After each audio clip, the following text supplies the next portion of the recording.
standard circle covering the most amount of land. Teams, they don't really have to move quite a lot. They won't need to move out of their comfort spot unless...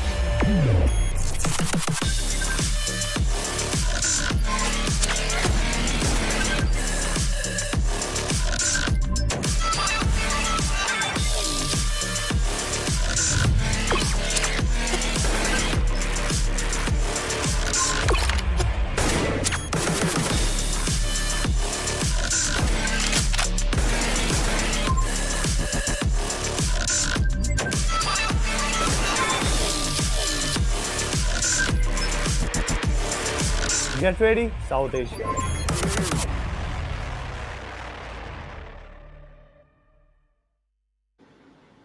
Hello and welcome everyone to PMPL SA 2023 Fall Season. I'm your host Anna and with me on desk is Fritz. We're going to be diving right into the third day of League Stage 1 here on this desk today. And it's going to be fun because they've had one full day of practice, of breaks. And in that, I think there's going to be a lot of changes also.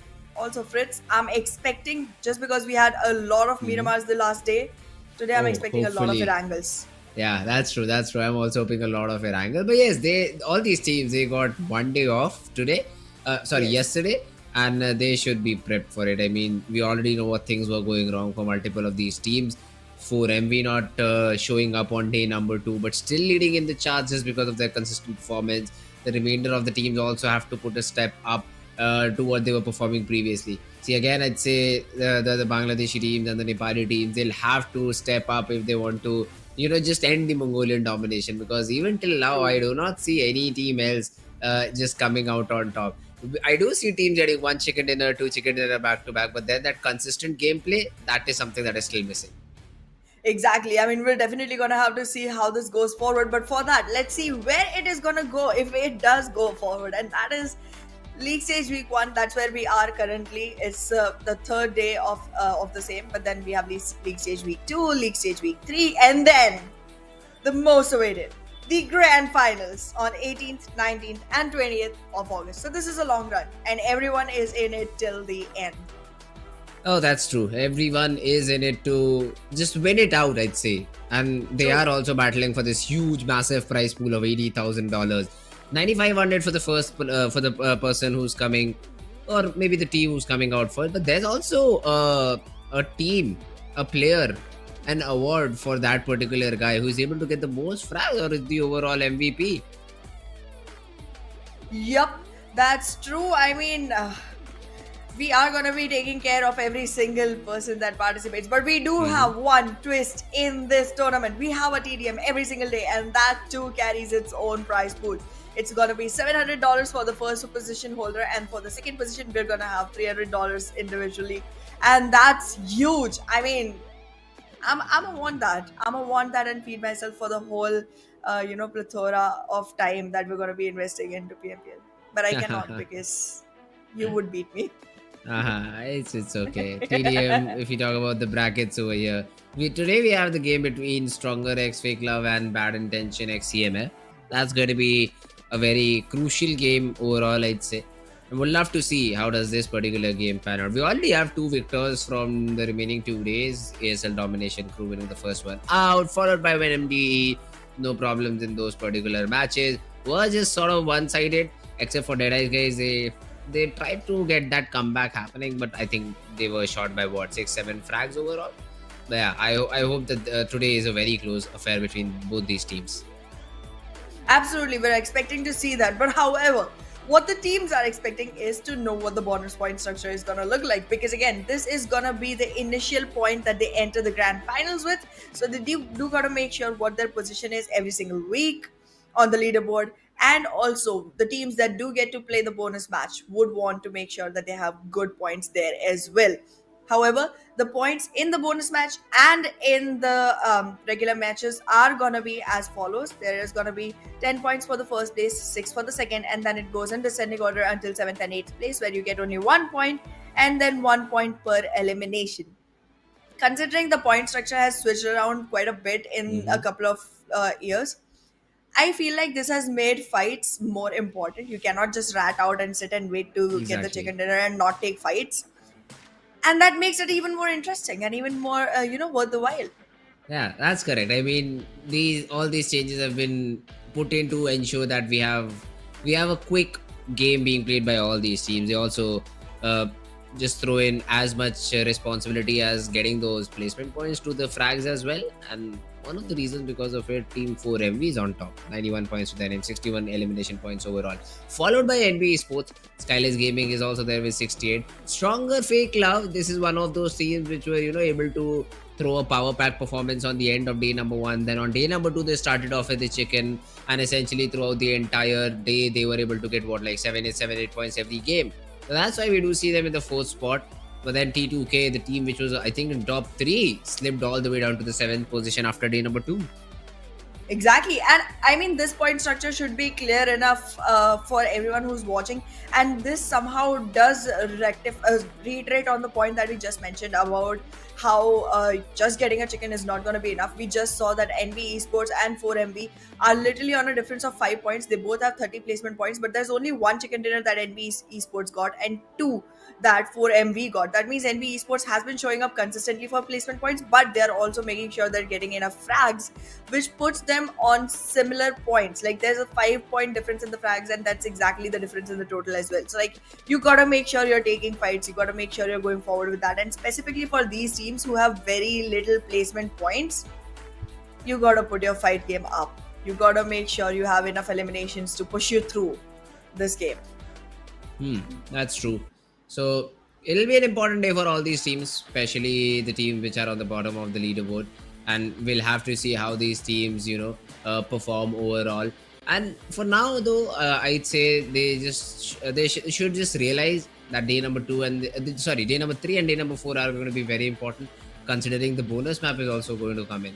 So on Sunday we will have the bonus game too, and it'll be just one game, but only 12 teams will be playing it. So you'll essentially get an edge over the remaining 8 teams in the entire lobby. So that is something you should be taking care about. And let's see how do these teams perform today. Do we see any changes in terms of drop location, in terms of rotation? Because these are the very basic things which I think the teams need to work on to maybe get a better position, to maybe get a better understanding of the game. For teams, I'd say like Bad Intentions like CMF, they literally have nothing to lose. So they can, just drop in military base if it's the map of Erangel. Just drop in, contest the players of Team 4MV and be like, yeah. I mean, if we cannot do it passively, let's try to be a little bit too aggressive. True that might really work out. I mean, if you eliminate a team like 4MV or NBeSports or one of the teams that are already on the top, you are making sure that you can close in on the gap, because then they do not have enough finish points, they do not have enough placement points, and then the gap is going on closing down sooner and sooner. And the more you can survive, the more you can acquire points, you can cover that gap and find yourself in the top positions soon enough. And even though bonus matches do make it look like slightly misleading, the it makes it look like every weekly goal is to stay in the top 12 to be able to play the bonus match.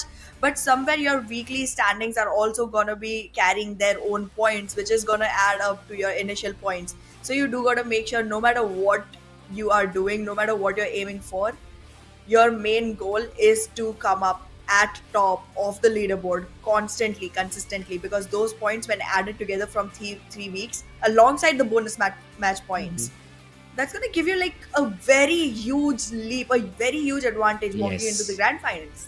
That's correct. Grand final is what this fight is all about. I mean, just to qualify, you need to be in top 16, which is no easy feat. And then for the next 3 days, you'll be fighting it out for the spot number 1.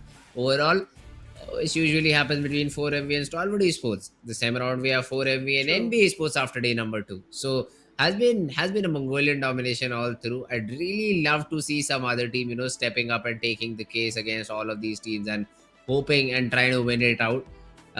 Stronger X FAKELOVE is again another team which is upcoming and rising. Would love to see how do they play.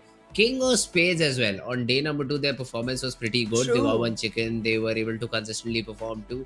I mean, I still remember we saw 3 Miramar maps, and out of these, 1 they were able to win it out, 1 they were able to put themselves in top 3. So the remaining 2 games I exactly do not remember, because I think one of them was just 0 points.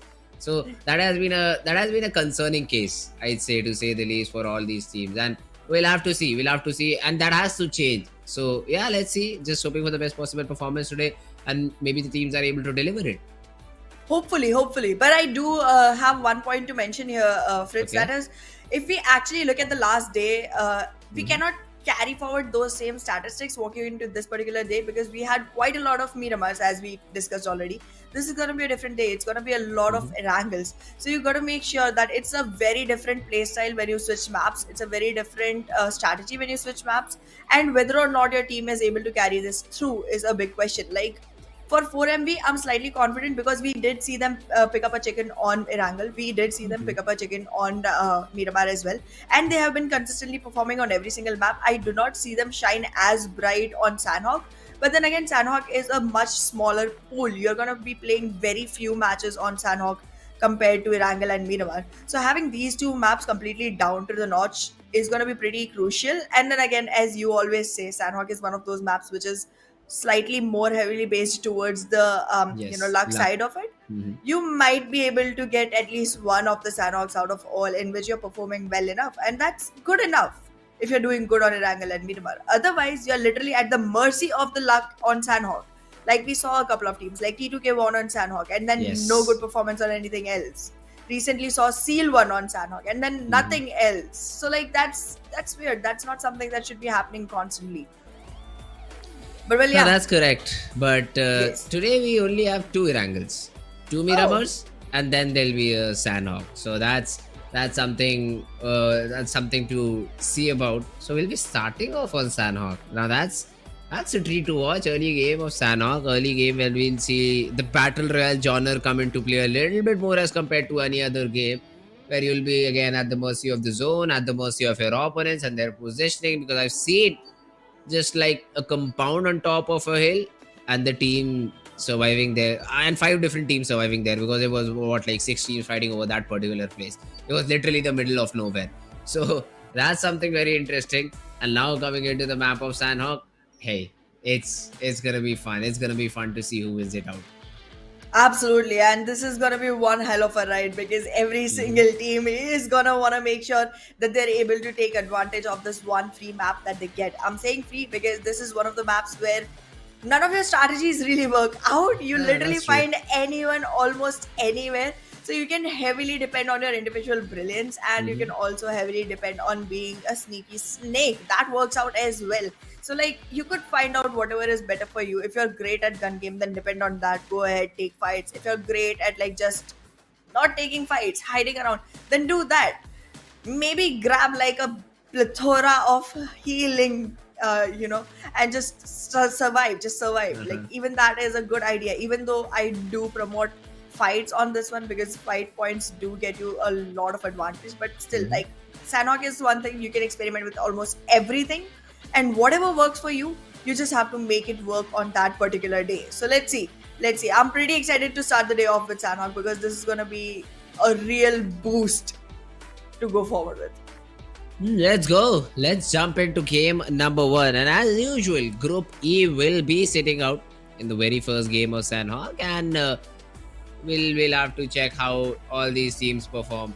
Now, talking about this particular game, the plane path really does not matter. I do see the plane path going from Paradise Resorts. All these teams will be dropping down very soon. But yeah, Stalwart Esports Nirzet probably going around boot camp. I see T2K taking a Mong Nai split, and yeah, that's all about it. Well, let's see how this turns out. For now, I am going to be keeping my eyes peeled for Paradise Resort. Every single time we try to look for boot camp, we don't really see much happen there. So I'm this time trying to look for something new in my life because boot camp has been slightly disappointing. It's always Stalwart Esports. They go to boot camp, they acquire their loot, and soon enough start rotating before any other team can approach them to take the fights with, and generally manage to survive for long enough time. But this time, I am wanting to see a southeastern circle. Let's see if that becomes a possibility. Because I do want to see teams actually go all the way to Docks at some point. Because Docks is literally such a lonely region on the map. I've never seen anyone go to Docks. Yeah, well, I in my competitive days I used to drop in dogs, and the biggest problem was rotation. Since this is a very That's small true. map, and you need to go all the way to the other half of the map sometime, so dropping in dogs usually hampered your rotation, and that's why I think the dog region is not that preferred by all these teams. Makes I just have sense. a little bit of an idea. But yeah, IHC this time around, they are in a fight with the players of Team JMEX in the city of Samhi, I think. Well, let's find out. For now, they are gonna be acquiring pretty far away compartments. Everyone is still busy finding their loot, and yes, as you said, Sami is the city that they're in, and I feel like IHC might just have the advantage of weaponry at this point of time. However, positioning on the side of their opponents seems slightly better, considering that they are not as far away from each other. And on Sanhok, I would suggest not being far away from each other, because when you try to approach your teammates again, you get caught because there's people everywhere. It's a very densely populated map. Correct me if I'm wrong, though. No, I mean, yeah, that's true. You cannot be much out in the open. Zeol, though, for now, he is trying to just take an angle onto the player of JMEX. And I mean, that X Factor is still going to be with the players of JMEX. There, one of the players is completely out on the hill. Only thing that he needs to be concerned about is the third party. So yeah, that's true. Uh, IHC for now just looted the area. Now just waiting for the players of Team JMEX to maybe get away from this position. And I think Godless has fair idea about Snipe's location. Now that's not good at all for JMEX, because as soon as he goes down, the pressure is on JMEX. They cannot get back to Snipe because he is literally what 100 and maybe 200, 300 meters away. And IHC have already started their assault. Oh my goodness, this does not look good for JMEX at all. In matters of positioning, I was rooting for this team, but they have already started losing players. There's very little HP on Snipe YT, and it's gonna be hard for that revival to happen. Actually, never mind. Everyone is way far off to actually acquire that revival. However, in the meanwhile, if IHC is sharp enough, they might be able to attack the remaining two players of JMEX. However, I'm not seeing them do that just yet. Not trying to pick up any advantages, because again, on Sanhok, once you start a fight, anyone and everyone can hear it, and you can get third party, fourth party, fifth party. As long as you can count, that's the number of parties that can happen here. Yeah, that's true. Well, somehow Snipe has been brought back into action, and JMEX, they are still able to survive. But I still look at Demo. What a different angle is he taking now? He has to be really careful, because then again his teammates cannot come back and provide some support. But this just would be nightmare. Snipe, he goes down again to the same player, and JMEX are like, what is happening to us, guys? Demo was just on the opposite side the previous time he gets that knock onto Snipe, and now is completely on some other area. Although finally he has been dealt with, and that exact same problem of having no backup will come to bite him back. Well, this is gonna be pretty difficult going forward. And JMEX, even though they do have a frag on hands, losing the player is not gonna be the best position for them. However, I think there's going to be enough support arriving in time. But look at that. IHC and Stalwart Esports both are approaching right now. Oh, sorry. My bad. The colors are not merging for me. It's going to be Venom, not Stalwart Esports. And both of these teams are going to be sandwiching JMEX right in the middle. This fight has become an invitation for free frag points towards DE Venom. Galzen, he goes down. Even Snipe is down on the ground. So even though JMEX had a great start, now because of the third party elements and even IHC just wanting to join this fight, yeah, JMEX, deep trouble. Starboy also goes down. I think it's all down to frag for their survival now. Well, let's see. This time it seems like oh my goodness, we were talking about this earlier, weren't we? Do not need yourselves, guys. Your survival is the key to this victory. However, in the meanwhile, DE Venom sight set on Starboy 9, and that is one frag point that they will be able to acquire for themselves. And that's just DE Venom taking advantage of an priorly existing fight. And look at that, the frag numbers just bump up to 4 in no time at all. Great plans coming in from the side of Venom DE this time. Ooh. Let's see this time. Venom DE, Domi still just hoping to poke and prod and get anything he can. Because they've even damaged IHC. And IHC, the knocks that they got were not the knocks that they were able to convert. So essentially, they do not have any point till now on the board. Unless Alex survives for a very long period of time, they will end the game with 0 points. So that is something you'll have to take care of, Alex. IHC, early damage done on them. JMEX, at least they'll have 2 points. Now, SKYLIGHTZ Gaming are now being just punctured upon by the players of Team Stronger, FAKELOVE, Doubtful, Dobu FL. Just, throwing in some shots. One of the players of Team SKYLIGHTZ is down. The revival will come in, but he has all the information he needs in the world. Absolutely, and information is one big weapon for anyone at all. If you have information, it works better than bullets. Trust me on that. Unless you just don't know how to capitalize on that information. However, our teams, they do know. They do know how to do this, and they are going to be trying to make their way back into the circle. The circle has taken a completely eastern shift this time, and we're going to be seeing some teams trying to still struggle through the blue zone, but there's quite a few that are going to have an easy time trying to enter into the next circle. So I guess the fight between D Venom and JMEX and IHC might still be able to reach its resultant before D Venom decides to actually go for the circle. King of Spades, though, look at them as well. Just on the edge of the zone. Probably still have all the 4 players standing. Moving West Stalwart Esports. They are having a good day in the field. Praveen from Raw Official has already been taken care of, and the remaining 3 players of teams Raw Official, they just hide. They just want to survive. And isn't survival the name of this game? However, trying to survive is something that you're not gonna have an easy time doing, to be honest. So already esports does survive with all 4s, and I guess I8 is gonna be their first aim. But then again, I am concerned about this team because they generally do not survive with all 4s. I have great expectations if they do, but they generally don't. So I'm not gonna feel like they're gonna have a completely clean sweep fight against I8. But if they manage it, they're gonna have a great advantage going forward into the fight. I8, however, currently seems like they're completely unaware of the situation because the way Domain is running around, I don't think he has any idea that Stalwart Esports has their aim set on them. For MV, though, on the other hand, they get that early frag onto the players of HBDC, so they also have been reduced to just 3 players. ASL, they are also playing a little bit shabby. Chari caught in the crosshairs of Domain, and this is something you'll have to always expect. I mean, a player hiding in the bushes, a player hiding around the compounds. This is something we'll always have to expect. And Chari making a little mistake has been punished because of it.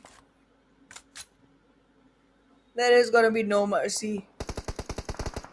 Not on the map of Sanhok at least, because come on. This is one map where every single team's like they can win this without much trouble. Oh no, but look at Icy. He shows his face and now there's a nade right on top of him. Does not do as much damage as expected, but look at the DBS walking into a close range fight. This is gonna be pretty advantageous. However, he Wow. loses. How, Viper? How do you manage to lose that one? A DBS losing in a short range fight. Did not expect I would live to see the day. Yeah, there was a rest 12k. Another shotgun in the hands of the player that we were trying to rush, and then the cover came in from behind as well. The M4 was tagging this lad quite a bit, and then essentially the final frag came their way too. So even though IAW lost a player, but in this fight against Stalwart Esports, they had that upper hand and still decide to disengage for some reason. I think the third party has forced them to just run away from this particular area. Absolutely, you do not want to have someone else feasting on you while you try to enjoy another piece of cake. In the meanwhile, Stalwart Esports does not get the opportunity to, evacuate the area and becomes a prey for raw officials. And with that raw aim brilliance, they are trying to capitalize on it. But well, one after the other, raw officials dropping players, trades coming in, but still, Stalwart Esports not able to survive, giving raw officials free frag points and making it a total of 4 for them as well. Multiple teams, JMEX, IHC, ASL, IAW, 4MV, all of these teams have lost one player or the other. Now, Raw is able to bring back one of their fallen comrades back into the game, but still they will be continuing with just the three players standing. We'll have to see how these teams, pan out essentially, especially for players like IHC Alex, who is the lone one standing. For now, he is inside the zone. How long is the biggest question? Now, I do see the players of King of Spades also taking this a little bit for too granted. An assassin, he is happy enough to accumulate that frag for himself. But Fritz, take a look. NBeSports is in a rush to try and have some pieces of this pie as well. They're trying to make their way in and get the pumpkin distributed towards their side as well, making more points for themselves because right now they're still standing on a zero. And until 6 more teams get eliminated, they are going to be standing on zero. So pretty prepared for the coming fights. I feel like NB Esports will be moving in as well. However, DE Venom might not have a good shot anymore because they are being shotted by none other than 4MV, the dominating team for the run. They've lost Baron early on, but it does not seem to hamper their progress anymore. Now, Venom is still surviving. He will be shot upon, but for now will survive. And the other reload will make sure that he gets enough time to just run away with the Dacia he had. Now, not the best possible end towards the start that they had Venom DE. They had 4 frags, they had all their 4 players surviving. But none of those things mattered because Apex and his M4 were present in the perfect spot to stop the rotation from DE Venom. But look at Rambo, sneaky little guy, still trying to revive himself, still trying to heal back up. If he comes back up on top of the hill, he might have a clear shot onto Apex, and Apex might not have any support arriving in time to save him. But will this be a fight worth investing in for Rambo? Because Apex is still closer to the play zone than Rambo is. So I guess avoiding this fight is going to be something that Rambo might put his money on. In the meanwhile, T2K Esports not able to go ahead and support the fallen comrades. Has to take the fight with STRFL. But they do win the one that they took part in. And stronger FAKELOVE losing another one. Dropping positions one after the other. Still T2K Esports just trying to fire some shots. Again and again, I've seen Rig getting knocked. This was the second time and has been revived and brought back into action. We would need a strong performance from T2K if they want to replicate the result that they had the previous time. But this time, the zone not supporting them, the positioning not supporting them. Yeah, this is looking like a dire situation. Now, 4MV, if I talk about them, only one of their players has been able to get inside the zone.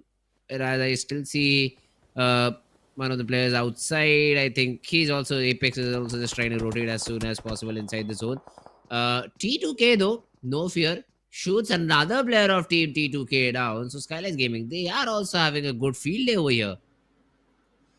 Well, let's find out who's gonna make the best of the situation because again, on a map of Sanhok, you cannot really say anything before it's already on the screens. Look at 4MB, lost Apex to the play zone.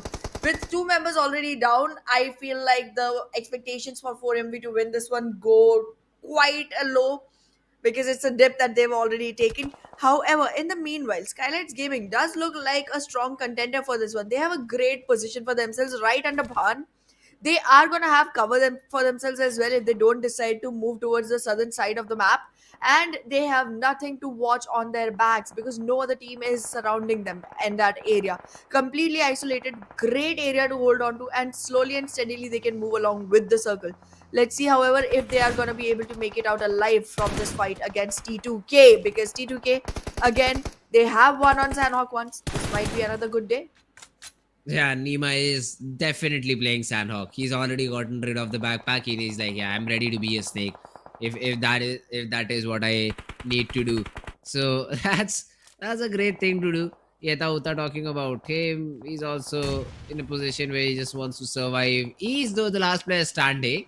He still is taking some fights. Now he gets one frag to his name, probably the 7th one of all the frags that the players of 4MB have gotten. And even if 4MB they get eliminated right here, they will at least have 7 points. So again, a decent game, not the worst possible one. Absolutely, and a decent game is all that you want, to be very honest, because if you're able to consistently get decent games, that's good enough. That's good enough. And if you're 4MB, it really does not matter because you're having some great games and everything else is still in the category of good games. So, well done so far. And I guess this fight against T2K is not going to be very difficult because, again, Turulov is on a very low HP. That is going to be a confirmed frag. And then one single person surviving from the side of T2K is also super low. So that's going to be another fight that can be capitalized on. However, in this ruckus, 4MB might be attracting attention from other teams as well, which might try to come in for a third party and eliminate 4MB as well. But look at that. That frag got capitalized by SG. That extra point won't be taken for 4MB. Yeah, well, third party. The beauty of battle royale, as I love to call it, stealing frags from each other. That's what happens. That's what happens when you're not diligent enough to get the knock and the finish at the same time. But you cannot blame the guy from 4MV2 because he's all alone. He knows if he gets the knock, he will be exposed to multiple different angles, multiple different teams. So it's just better to keep holding that angle out and maybe just get in as soon as you get the knock so you're safe and secure from the other parts of the map. Now, raw officials probably inside the zone still for some reason trying to come down the hill, and I cannot understand the reason for such a long split when you have all three players standing. But hey, let's see if raw officials is able to deal with that or not. I think Raw Officials is going to have an upper hand into the fight because one, they are slamming in with all their players at once. Octopus is not going to have enough tentacles to survive himself. Jiggle gets the That's knock. not enough cover. Exactly. And with that, I guess these shots are going to invite ASL into the fight as well. Hungry to make themselves a better spot on the overall standings, I feel like ASL is going to enjoy every single gifted frag that can be acquired. Even though they are slightly busy in another team that is already watching onto them, I feel like one or two players will be able to take a look around and make sure that they capitalize on this I8 fight, which is already initiated between I8 and Raw officials. Jiggle, again, trying to approach another player. Wadu, trying to make sure that he can take this fight. But in the meanwhile, look at Domain peeking out of the zone. But is it going to be enough? No, it won't be because Domain gets taken down as well. And now it's all on to Waru to make sure that he fights off with Raw officials. And look at that. Even ASL is here to enjoy the party. Yeah, well, ASL is here, but the problem is ASL wouldn't have a clear idea about the exact locations of Team Raw official. Now you might know one, but yeah, that's what happens. Sky takes an off angle, Gangster not ready for it, and I really cannot understand how hard is it to just play all together in the final zone. If you're holding a compound, just all four be near it. If you're holding one angle, just all four be near it. I don't know how hard is it for these teams to just do that one particular small thing. And now one by one, they are being taken care of. ASL already lost a player. It's gonna be a difficult situation for all of these teams. When we talk about the predictions, I'd say NBeSports they really have a good chance of winning this one out. Absolutely. I kind of agree with you, but I also have my eyes on to SKYLIGHTZ Gaming because they seem to be having a good time for themselves as well. But let's find out because this time things have gone pretty far already. And I mean, there are quite a few teams we can already write off. It's definitely not going to be JMEX. It's definitely not going to be Raw Officials or ASL. So there's only 4 contenders left. And I'm going to put my money on SKYLIGHTZ Gaming for this one. Let's see. Haha, two of them just got knocked down. So now the And best one team possible. got eliminated. DEADYES CMF is the team who are trying to, get those frags. Mafia Ninja finally retaliates back, so he at least gets one refrag in this situation, and Ninja and Nima still survive.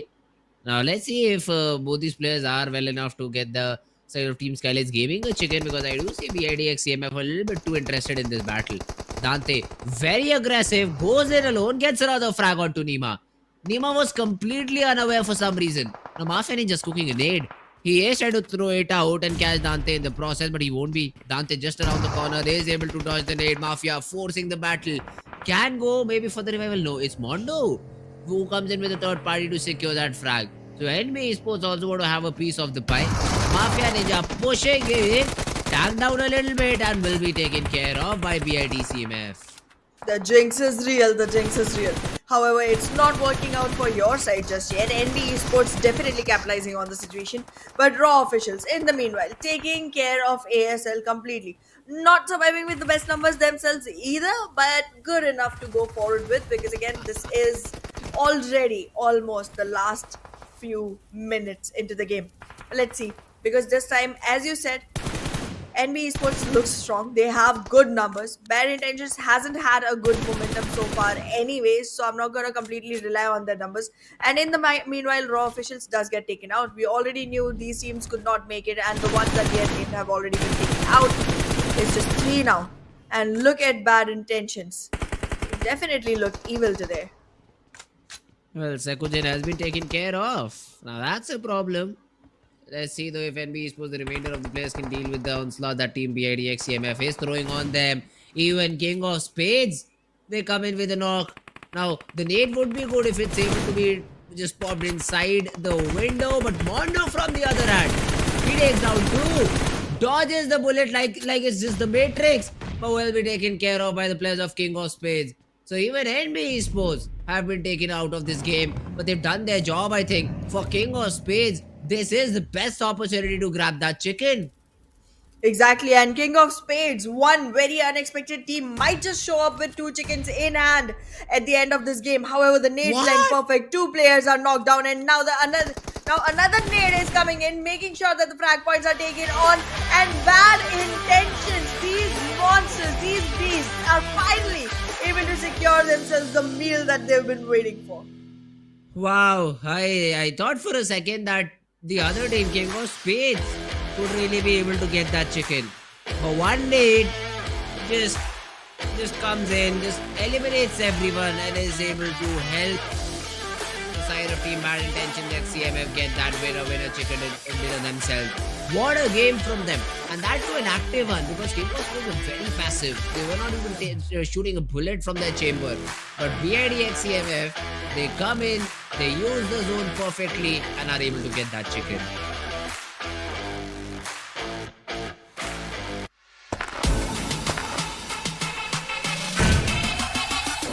Make it clap.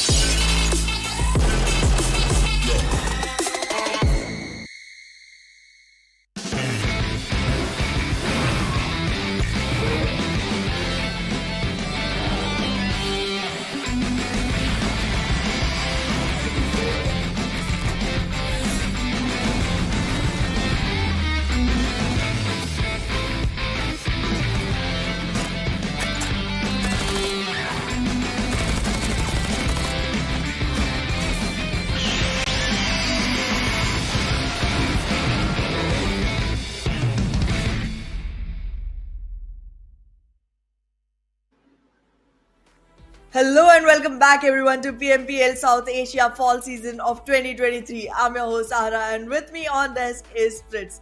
An amazing match that we witnessed, and we've been talking about this for a while, Fritz, that we want to see new names come up constantly, and there is another one on the list. Bad Intentions finally with a chicken on their plates. See, again, it's one of those Sanhok games, so I really wouldn't have really wouldn't just increase my hopes right Makes now for sense. any other teams, because these Sanhok games are usually based on luck. Again, NBeSports has had a great spot inside the zone, but it's the play zone that just shrunk in towards BITX CMF and then towards King of Spades. Although King of Spades were not able to make the most out of the situation, BIT did. So it's just one of those maps where you really cannot count on teams in terms of consistency. Yeah, That's if true. BIT is able to get another chicken the next time around, or is able to get at least top 5 in the next game, that's when I'd really consider CMF to be a threat to the other team. But for now, yeah, it's a good game. This really might help you to put yourselves in top 12 or maybe even top 10. But that's about it. That's about it. After that, it's all on you. It's all on your consistency on how you play. If you want to get some more points on the board overall. Absolutely. However, we were talking about something earlier itself, Fritz, that this is going to be one Mhm. of those times when you get to go ahead and take down the teams that are already soaring high and make sure that the lead Yes. shortens down. But were they able to do it successfully? Not really. MBE Esports got a lot of points from placement Yes. itself. A 4 lot MV of got. points were given. Exactly, a lot of points from frags for the side of 4MV. And well, that's putting them still on high enough spots. However, the one person that soared really high in this particular match is gonna be 90 Degree with 5 eliminations and finally having the name of Bad Intentions up in top players in winning and in MVP. Yeah, that's a great game for Degree. I mean, we needed one sort of a game for BIDX CMF maybe to just break the momentum, the bad momentum that they had, and probably this is it. But now, if you talk about the other players as well, RX Jack got 4 eliminations, but it's again he's from 4MV who gets 5 frags overall, who still has made a name for himself in this particular chart. Roy Esports also have 2 representatives, Sky and Malik. I think this team got eliminated for 6th or 7th overall, but still have 9 frags to their name, so that's a good game for Roy as well. Absolutely. I mean, Raw did try really hard, but then again, in their last few minutes, they did lose two of the players, and then it was really hard for them to actually come back into the fight. But yeah, Mhm. I mean, when we were asked our predictions at that point of time, I did feel like I would want to go for Raw because I really, really wanted to see this team come up on top at this particular match in this particular point. But Mhm. then the positions just did not reflect that, so I had to go with the more logical choice, which again happened to get eliminated the moment I took the name. And I'm really sorry, SKYLIGHTZ Gaming, for jinxing you like that. I shouldn't have. But yeah, 6 points in total for SKYLIGHTZ Gaming, but 21 for Bad Intentions. It's a great game for the team. Yeah, well, BID definitely had a great game. 21 overall points, followed by Raw Official, who got 15 to themselves. And look at this, 4MV third, placement points, nothing, nil, nada. But because they had 8 elimination points, they're still on third spot. Exactly. I mean, that's a great, great position because there are teams that got 6 and 5 placement points and still not enough eliminations just to make sure that they can survive on the right positions. You got to make sure that you're constantly trying to dig in for more and more points because it's not just about this particular standing of every single match. You do have to make sure that in the weekly standings as well, you are able to position yourself. Now, JMEX, even though they have one single placement point, I did like the fact that they were aggressively going in trying to take up fights. I did see slight overextension in their game, but then again, it was good enough because you were actually at least getting points for themselves. I'm gonna keep my eye out for that team as well. But well, looking at overall, about to hit 104 MB. What are you doing? Yeah, that's an average of almost 10 points every game. That 4MV and Yep. even NBeSports have. And literally, there's no competition. Now, yes, you can say SKYLIGHTZ Gaming is there, 74 points to their name, and that's a good number to have. But how do you compete with teams who are literally almost 20 points away from you? So that's one of the biggest questions that I have. Now, if we talk about the other teams, there is guys, some of them they've not even played one more game, so they're one game short. But yeah, Bad IntentionX CMF, a good jump, 45 points. They were seen somewhere around 18-19 spot the previous game, but this time with 21 points in their arsenal, they have jumped up quite a bit in terms of overall standings. Absolutely. However, I'm slightly disappointed by some teams. I was expecting great game from the side of HVDC. I was expecting to see them on the first page at least. I was expecting the same thing from Mabetex Esports as well. They are a huge name in that region, and I was looking forward to see their performance, put them on the first page at least. But they are literally hardly even in top 16. Like they're literally on the 16th position, and it's a 3 point difference. They could literally be out of the final count, and that's not good. That's not good at all. Leo Esports, again, another name that was expected to be on a greater position but aren't.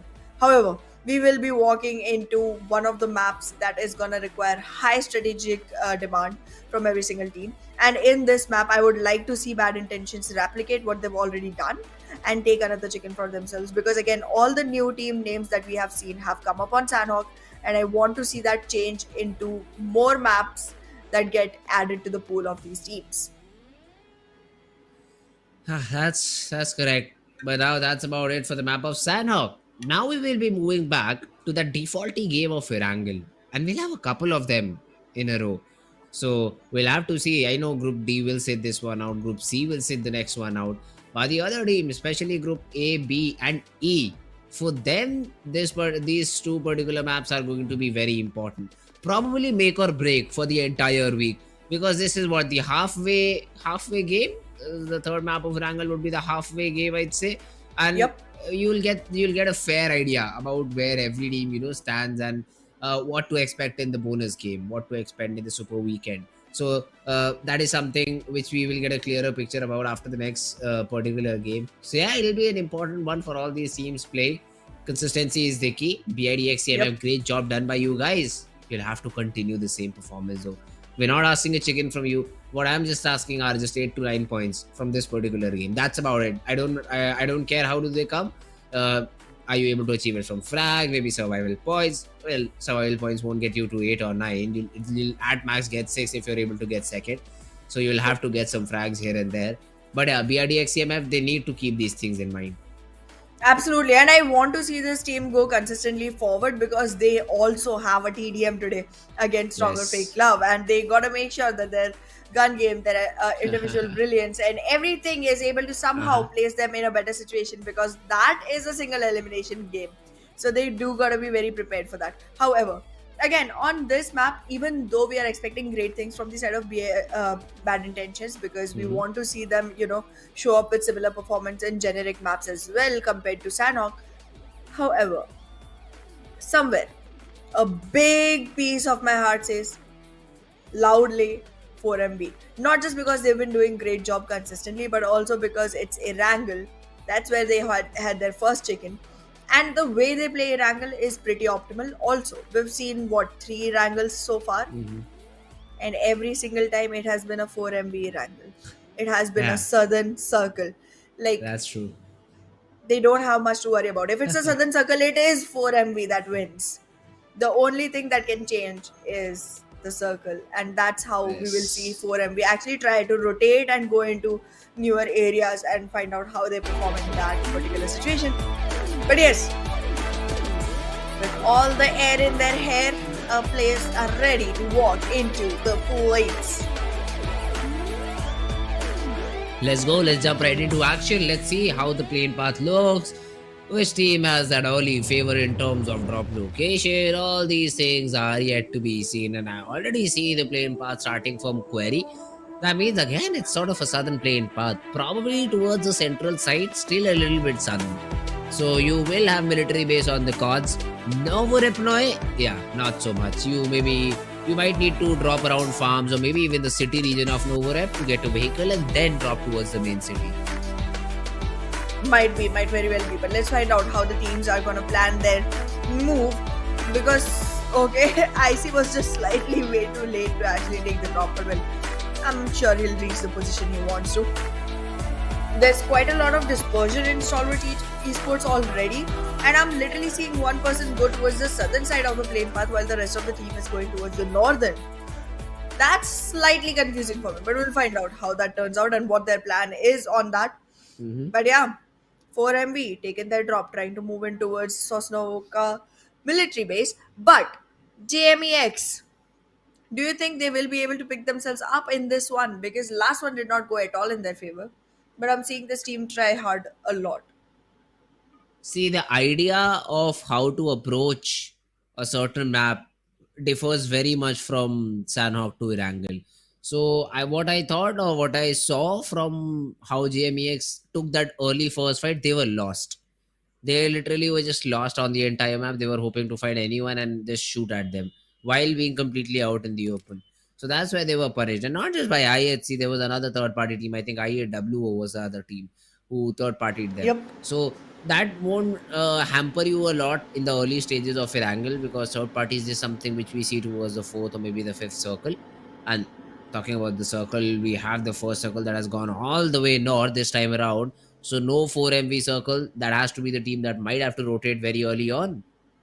Absolutely. 4MV being completely on the opposite side of the circle is going to have quite some hard time trying to relocate themselves. However, our Novorepnoy dropping team is not even in the group this time, so they're going to have no worries while going around. But let's see. This circle is going to be heavily guarded on the southern side, and that's something 4MV2 must be aware of. But then again, approaching it from the northern side is going to be another thing that I mean, I don't think that's going to be possible. That's going to be huge hindrance because the circle is going to be coming in on you soon enough. They have acquired vehicles and do look like they're going to be interested in early rotations. But then again, first of all, finding the right weapons is going to be important because if you're completely lootless and rotating, that's going to be hard because long range fights will happen if you're running around in your vehicle trying to approach the circle and the teams around you have already acquired their spots. Hmm. For now, though, if you talk about all these teams, so yes, the southern side of the map will be flooded. So basically, regions like Pochinki, I'd say even Rozok, or maybe the bridges, the Rozok bridge, the Yaznaya bridge. All these bridges will also be a point of contention. For some team, the Jodhpur bridge too. I mean, IHC for sure will have access, but I think Stalwart Esports would like to run towards that particular bridge. Maybe Seal Esports would love to run towards that bridge and take it early on so that they face no fights early on. So this is something I'd like to see how does it get dealt with, or how does this opportunity for IHC gets capitalized upon. Yeah, an interesting drop switch from Stalwart. I saw them going to Novorepnoy one of these games, but then again they are back towards that query split. Yup, they are going to be focusing on to query itself. While we do see Mabetex going for a split onto Mansion and Lipovka with two people on each location. Vehicles have been acquired and the team will soon try to rotate into the circle. I feel, however, for Mabetex, Stolber is going to be the place to stay at because, again, this team hasn't had good fights. They do not want to lose out on placement points as well. So Stolber would be a great position to rotate to, but then again it will depend on the team and on the kind of information that they have collected so far. HVDC, however, having a good time, nobody around, and a great location to actually go ahead and loot. And same can be said about Seal as well. Hmm. For now, though, if you talk about DEADEYES CMF, no problem whatsoever. They are in the city of Stolber, I suppose. There's an M249 that Knight has, plus a shotgun. Or is that an M24? I'm pretty sure it's a shotgun. But yeah, the remainder of the players, CMF, 90 degree, not the best possible loot. Again, this is not a city that is known for loot.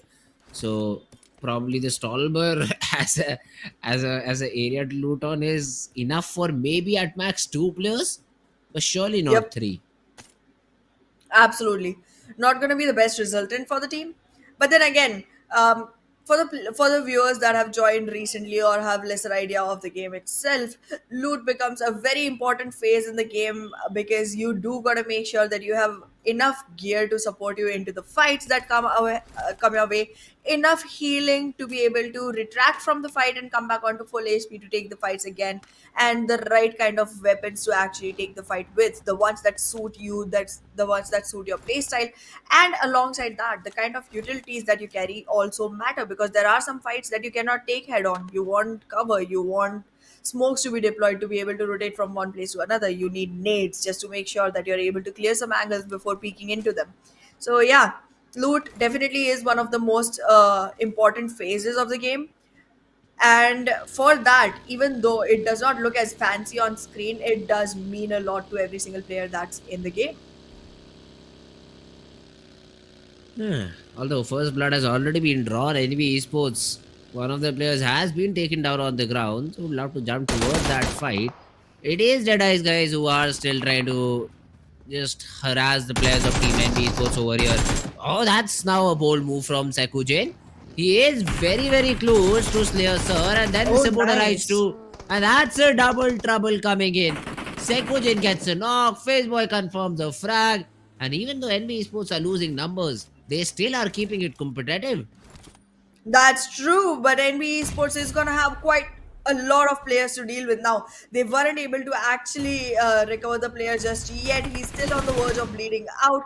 Mondo will be taken care of, but in the meanwhile, the nade walks in and it is knocking another player from the side of NB Esports. Even after being able to be in a position where they can pick their pieces up, NB Esports find themselves in a fight that is hard to take. However, even after height advantage, Deadeyes guys loses one player, but then the support will be able to do the damage and secure the team. Lost one player, but got 4 frags. I think that's a good enough trade. And you have taken down one of the most consistent teams on the board. Yeah, that's NBeSports down with just what, 1 point? And that's a game NB were not expecting. They thought that this Neither were early we. fight could go their favor, Yep. but it just did not. Easily, they were able to suppress their opponents, and Deadeyes guys with 4 points on the board. That's a confident start for a team that is in the bottom three leaderboard. Absolutely, Deadeyes guys would need every single victory that they can squeeze in, and let alone victory, you would still need good number of frags and good number of placement points for yourselves. Considering that 4 frags have already been acquired, and it's what still still 15 teams on the board, 59 players on the board. That's good enough. If out of the 5 dead players you have acquired 4. But now going forward, I think Deadeyes guys must take things slightly slower and make sure that they get position points as well. If they get at least 3 position points, I would call this a good game. I would call this a great game for Deadeyes, at least. That's true. Deadeyes guys, though, they've lost one player, as you said, so that's something you'll have to take care about. Now, early on in the game, losing a player could really hurt you a lot, but considering you have already gotten 4 points to your name, if you're able to survive all these fights, get a good spot inside the zone, that is when you can, really start to shine. Maybe hold a compound, have some extra ammo, have the scopes for yourself, and try and tap your opponents out. Now the circle has again gone towards the northern part, so basically towards the shooting range area. So all these teams will essentially have to maybe use the bridges to get inside the zone, or maybe go for the long rotation far away from Stalwart towards Severny or someplace like that. But yeah, because of this, we will see a lot of rotational clashes happening too. Absolutely, and rotational clashes are pretty fun because you're taken off guard, you're shot at, and then by the time you realize you're already one man down, and then the rest of the team does have to survive for you. And that just puts the team that's already in the circle on an advantageous position. And I think that is how it should be to begin with, because again, you have to respect the circle. You have to make sure that you're taking time into consideration in your fights. It's a survival game. You cannot let the blue be a hindrance to you. But in the meanwhile, DRS this time looking pretty strong. We have seen DRS try and manage themselves in the top few positions quite a few times, but they haven't taken the desired results just yet. That's true. Although, if we talk about Stalwart Esports right now, all the 4 players standing, they have already spotted JMEX, but are taking some shots from the other side. It is, I think, JMEX, and I see probably using the buggy in the wrong way, because of which he has been tagged up quite a bit, as needs some place to get that reset for himself, and again wants to just run away towards the other maybe side of the ridge where JMEX and Seal are already fighting. As of now, Seal is taking in damage from the side of JMEX, but it seems like JMEX will be able to acquire a higher ground, find a ridge, and also find enough cover for themselves to be able to participate into the fight with more numbers. So, Seal, the best idea is to walk out of this, and they do seem like they're retracting. If we talk about vote, DRS, we have the most votes and 4 MV after that. But considering the start of the game, Deadeyes guys, yeah, well, really, they will be in a tough spot over here because they've lost one player. That's about it. Although, yes, they do have 4 frags to their name, but losing a player will put a little bit of a dent in how do they want to continue the game. Now, The remainder of the teams, except for NBeSports, would love to rotate because, yes, obviously NBeSports have already been eliminated. Getting inside stage number 3 or probably stage number 4 is going to be the biggest thing over here. But meanwhile, Raw official, they get that knock onto Doc and has been taken down. Now remember, Doc has been the most impactful player for 4MV, and him going down. Let's see 4MV how do they retaliate. Well, I do feel like 4MB, every single player is stepping out at one point or the other, and they wouldn't have as much difficulty trying to fight off with just three players. But I am seeing East struggling quite a bit today. Does get taken back a lot. He does not always get the chance to actually come back into the fights for the teams because he's struggling with the blue most times. Today it has happened multiple times. So let's see if he's able to manage that much. He might be in a better position, and the team will have the right support at the right time. But then again, three players against force is going to be pretty difficult. So I would suggest for 4MB to actually take things slow, wait for teams to be eliminated, wait for the last few circles, last few teams, and then take the fight that they need. Because again, we have seen 4MB single-handedly take care of three teams at once. So numbers advantage is not something that they are really scared of. But then again, you wouldn't want to waste your energy on a fight that you know you won't win. Liquid this time around has spotted Jiggle. He has been tagged up quite a bit, but on the other part of the map, we have even Stalwart Esports joining a battle. Right now, what we can see is IHC trying to dominate over the players of Team Raw Official. Zeol on the ground, Demo on the ground. Raw Officials, the only good thing for them is that the player knocked out is in a position where he can be given a revival. Absolutely. IHC still has two players to fight with. However, Raw officials will have numbers advantage once the player is revived. In the meanwhile, Stalwart Esports leading to damage, and this is going to be pretty difficult to go forward with because Stalwart Esports with those numbers will be having a hard time going forward. However, on this one, I'm going to take a completely out of the blue name, and I guess I'm going to go with HVDC to actually win this match. What do you think? Oh, HVDC. No, no, not that particular team. Wait a second. Let me see all the teams and their positions. You just took the team in the center, right? No, I'll go HVDC is on Rozok. ah pseudo center then. I'd say. I'd Yeah. go with the 4MV. Haha, safe prediction. I know they lost a player, but the rotation probably will get them behind one team, and they'll be able to eliminate them with super ease and then probably move in from there to get their chicken. So yeah, that's my prediction for the game. I'm wondering one thing though, Fritz. Hmm. Who do we actually call a winner? Let's say one team gets the chicken, but they have only two frags, they have 12 points. But then someone is still gonna be on a higher leaderboard position. Let's say they came second, but they had like 8 frags and they have 14 points in total. Then who is the winner? The one with the chicken dinner or the one who got the first position on the leaderboard? Which prediction stands right? Now that's something we leave for our producer to decide.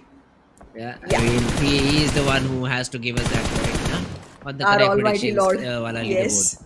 Yes. So we will leave it on him to decide. But right now, Stalwart Esports, they're just getting pushed in upon by Leo. And that's one way to get another knock. Yet out first with a vehicle and Oh then turns around. goodness. Just found the moment of the day, Hana. What a frag from Yetauta. Out of nowhere, Stalwart Esports comes out of the game, all because of Leo's Yetauda. That's gonna be difficult to fight off, but let's see. Well, Leo Esports, that's a very good way. That's a very convincing way, I'd say, to eliminate a team. Now, I think, yeah, Starboy is also not surviving for very long. Because right now, Liquid, for some reason, he has figured out that the best weapon in this entire game is a vehicle. You literally just need to run over a particular player to get that knock, and that's the easiest way to get a knock in the entire game. Now, he will be spotted out by the players of Team Mabetex Esports, but yeah, the knocks are not coming in because Mabetex, for now, not accurate enough. Well, let's find out how this goes forward because as of now, we still have 11 teams surviving and we're already on stage 4. This gotta be slightly slightly damaging for quite a few teams because soon enough there will be way too much population in small enough area and teams will be getting frags every single place, and you'll be taking shots on yourself from every single place. That's going to be a ruckus. But well, bad intentions holding on to a compound at this moment has their eyes set onto DE Venom. But in those vehicles, are you going to be actually able to take this fight? Because the Venom might just be able to take this away with themselves. They too have acquired a compound, but then again, Rambo is getting down on HP, needs to be able to recover himself, and there's a third party opportunity waiting for DEADEYES guys. Who HVDC though? They get a knock on the player of 4MV. And Apex is able to trade Sanchi out and will essentially just finish him off. So HVDC, they just have two players standing according to the right hand side board that we have. One of them is knocked out. Now East is getting that revival. Arrow is still down on the ground. That's an interesting spot to start their rotation from. Now Bere needs to come back up, and I think HVDC will have their eyes on. I don't see a way through which 4MV will just continue the game from here on, because they will essentially be sometime pushed by the players of maybe HVDC or the team from the right hand side. So that is something I don't think so will go in the favor of 4MV. And maybe Aaron just gets back. Just gets back to his teammate. Yeah, no, that's not happening. Baron just spots him, shoots him down, gets the frag.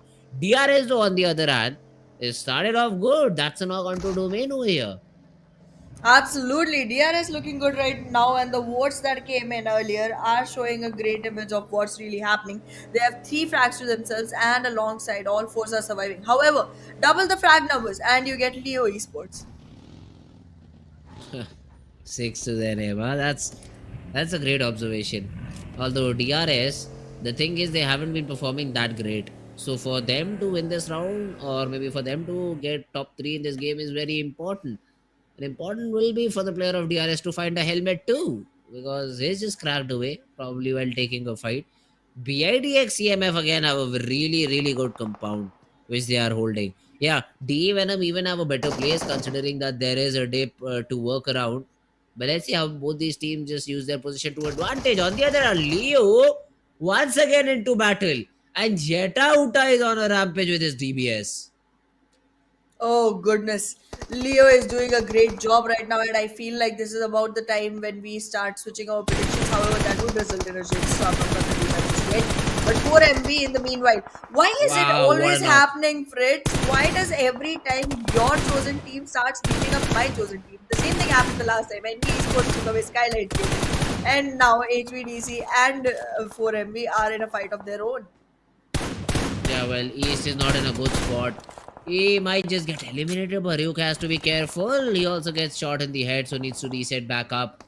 The biggest question is 4MB, even do they get the revival or not, because the players were very far away. But wait a minute, Leo, Yeta Uta down on the ground, so their star player is away for this battle. And stronger FAKELOVE now have that upper hand in this fight, maybe. Unless, of I course, DRS come in with a third party. Exactly, DRS will cause some problems with that third party situation, and with the mollies already with the vehicles already burst out, it's gonna be another damage that is being dealt onto Leo. But then again, Leo is gonna be able to be all back on 3s because the revival is coming in. But wait a second, did raw officials just move across them and not take down even a single player? Okay, never mind. There's backup coming in that is gonna be taking fights with Leo. But wait a second. Leo Novaks already picking up fights and winning them, but Yeta Uta and Liquid already taken down by 2 different teams in the meanwhile. And a run over takes completely Leo out of the charts. Good number of frags that have been acquired by them, although. Yeah, and now Sky is the only one surviving. So he is trying to somehow get a spot inside the zone and survive. That's not a good area, because you just might get bombarded, and DE Venom, they sure will take care about the position that you have. Now Mabetex, if we talk about them, surrounded by DRS from the upper hill, but I don't think so DRS will feel comfortable pushing in. Sussex just takes down Jiggle from Ross. That's another frag for the players of DEADEYES guys, and Venom Rambo's nade will connect. Even Brew goes down to the molly over here. So 4MB, that's a very good fight that they've won. A 3v4 battle just goes in their favor. Absolutely, and even after being in a fight that was so risque, 4MV is able to survive with all threes. They already lost one player long back, but still all three are able to move forward. And as we discussed earlier, numbers advantage is not going to be something that 4MV is going to have to worry about. And in the meanwhile, the four frags that they have are going to be putting them also in the top seven teams. That means now the placement points are also going to keep starting to add on. Every single time a team is lost, they will have an added placement point to themselves. Not a bad position. But in the meanwhile, Leo, even after 9 frags, has been taken down on the 11th position itself, which does not look good considering there is going to be no position point benefit that they can acquire. Mabetex though, still in that compound, need to move what around 75 meters to get inside the zone. Mhm. And for now, they don't have any sort of opponents that are pinning them down. Everyone is just very far away, so should be an easy rotation for them inside. Now DRS is the team who also have to get in, and area in front of them is literally empty except for BIDX CMF. If they do not get an angle, I don't think so DRS will really have any troubles getting inside the zone. Well, let's find out. Because DRS, with all four surviving, does have a very promising situation for themselves. But then again, I wouldn't call out 4MV out just yet. Intentions on their hands. And again, bad intentions is on a good enough position, but zero frags to them. The consistency that we were requiring from bad intentions that cannot be acquired just by positioning, because being able to win this is going to be difficult already. And 6 points is not good enough. However, currently it doesn't seem like they're even going to be in the top two to begin with. There's a vehicle just away, just on the other side of this ridge, where there's a player of team IAW surviving. He's a solo player, so he probably might not shoot, but for him, it's better to take care of him early on. Meanwhile, volley from Mabetex Esports also falls, so it's all down to Leo OP. And as we were talking about, I mean, Mabetex, they were not having a good run, they were not having some good points to their name. It seems like the streak still continues for all these players. Absolutely. Mabetex Esports IW with no frags at all. Even though they are in the top seven, they are not looking good at all. One of them might just have one single point, that is from placement, and the other might have two. But then again, only on the basis of placement points, you cannot really survive the leaderboard. It's not about surviving a map, it's not about surviving a game, it's about surviving all the way to the leaderboard, acquiring yourself good enough points, and making sure you are able to walk into the grand finals, because that is what this whole ruckus is all about. But in the meanwhile, there are players being taken off from the side of the Rise guys, and 4MV also having one knocked down, getting eliminated completely. And without East, the only way for 4MV is gonna be north or south, depending on whether they go up or down in the leaderboards. Mhm. Now look at this. Leo, he gets a net connection onto the players of team DRS. And DRS, they are just being third party. That's how they fall, huh? It's all down to Killer, who's all alone. Cannot do much about it. PID, yes, they were throwing in some good nades, but they just third partied an entire team and they have been taken care of.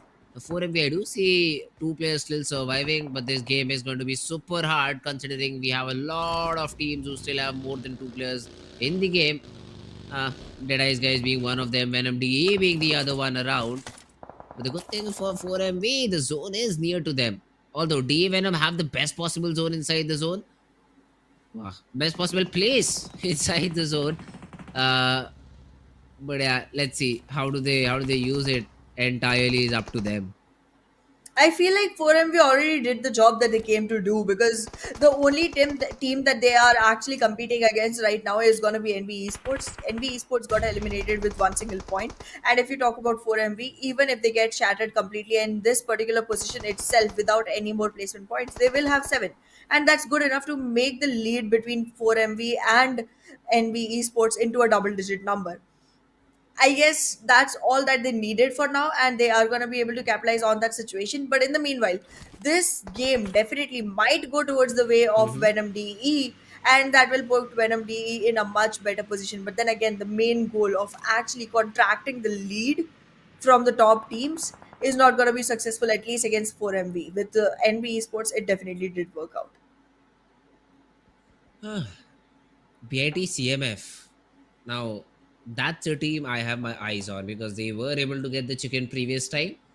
And I talked about this getting in the third, fourth spot with decent amount of frags. 7, 8 points is what I asked from them. They have been able to get 3 players in top 5 for the entire team. So how do they progress is my biggest question over here. DRS has been completely pinned and they cannot move inside the zone except for Delta, I suppose. That Delta is already inside the zone, and Dante unfortunately does not have any more nades, so it has to be done with his gun itself.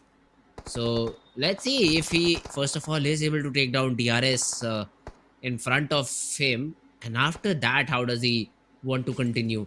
Delta making a run for this, a molly to make sure that Dante is not able to peek out from that particular angle. And considering DRS only have 2 players standing, they're doing a good job while trying to enter inside the zone. They sure are, and if they are able to take bad intentions out of the game, it's gonna be a sad start for bad intentions, because even if they are able to survive for this long, having no frag points at all on board is not going to be the best situation for the team. Because again, being able to make it to the top two, it does not seem like a good possibility for the set of bad intentions. They've already lost a player, another one is knocked down. Knight is already on very little HP. It's all on to Jax to be able to jack up the team and make it acquire the position that's required. I don't see that happening though. Bad Intentions has a lot of eyes set on them, and that's a lot of fights that they are becoming a part of. In the meanwhile, D Venom losing players, the numbers are getting equalized on all these teams, and now finally the biggest number stays with Deadeye's guys, who are currently not participating into the fights, just being a bystander for the meanwhile. Look at that. What the problem over here for Deadeye's guys and DE Venom is the third party from 4MV. So that is something that they need to really take care of first. Now, smokes are being thrown in, and I suppose 4MV is already inside the zone, and this smoke will help 4MV. Deadeye's guys, they just want to do one thing. They just want to isolate the players of Team DE Venom while not losing any of their players out. So this smoke will help their cause over here. But the problem is 4MV, they are rapidly taking up space behind the players of Team DE Venom. And if that happens, Deadeye's guys will essentially have to fight off 4MV. Absolutely, they do have that sight set now. Acquiring the position, acquiring the intel is something that Shifu sir has already done. But 4MB marching right into the compound, taking care of the third Venom. party. But no, they do get third party. They are going to be eliminated. However, fifth position and 6 frag points, not going to be a bad situation. Already on a double-digit scoreline for this map itself, and that's great for a start. But let's see how the game is going to progress for the remaining teams, because we still have 4 on board, and that's a very tiny area to acquire. Every single team has picked up one direction and they are holding on to it. Everyone is going to be aware of each other's position soon enough, but then picking the right battle for yourself is going to be the most important thing to find yourself in top 2, and top 2 is the first goal right now. For now, though, if you see the players of Deadeye's guys, Sussex, Shivu sir, Precious sir, all these players have a really good chance at converting this game. Now, DE Venom again as a team has the zone, has all these things for themselves. But now this play zone shrinking, DE Venom will be the center of attraction for all of these squads. And if they just get spotted down, it's not going to be a fun time. And that's exactly what happens. Krita was making a run for it. Even Rambo falls. And Deadeye's guys, suddenly the numbers advantage seems to be a very big thing. Now Delta, he is just crawling, should be spotted now. I can see him on the minimap, but the players of Deadeye's guys cannot. Finally, Precious trains his crosshair. Even Jax is DRS CMF down with just one player standing. And Deadeye's guys, they are moving, and they will get that chicken dinner for themselves. Absolutely brilliantly done from the side of Deadeye. Guys were able to secure a chicken that they required very well. And as you mentioned in the beginning itself, they are in bottom 3, and this is going to be a huge bump that's going to put them in a much better position, which is going to be something that we are going to be keeping our eyes out for. However, Bad Intentions could not continue the kind of performance we were expecting. Not really any flags to their name, to be very honest, but then again, that's something we'll deal with once we get to it.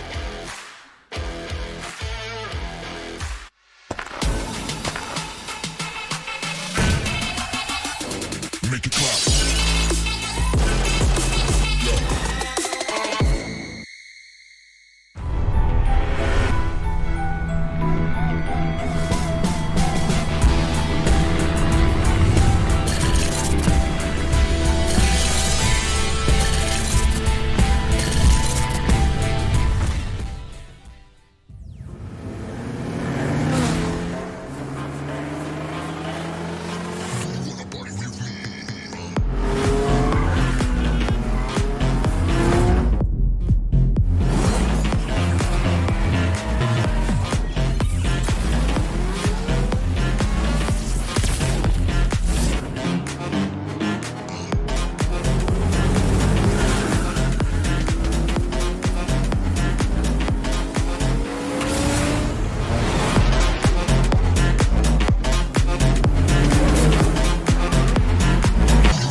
Welcome back, everyone, one more time to PMPL SA 2023 Fall Season. I'm your host, Anna, and with me on desk is Fritz.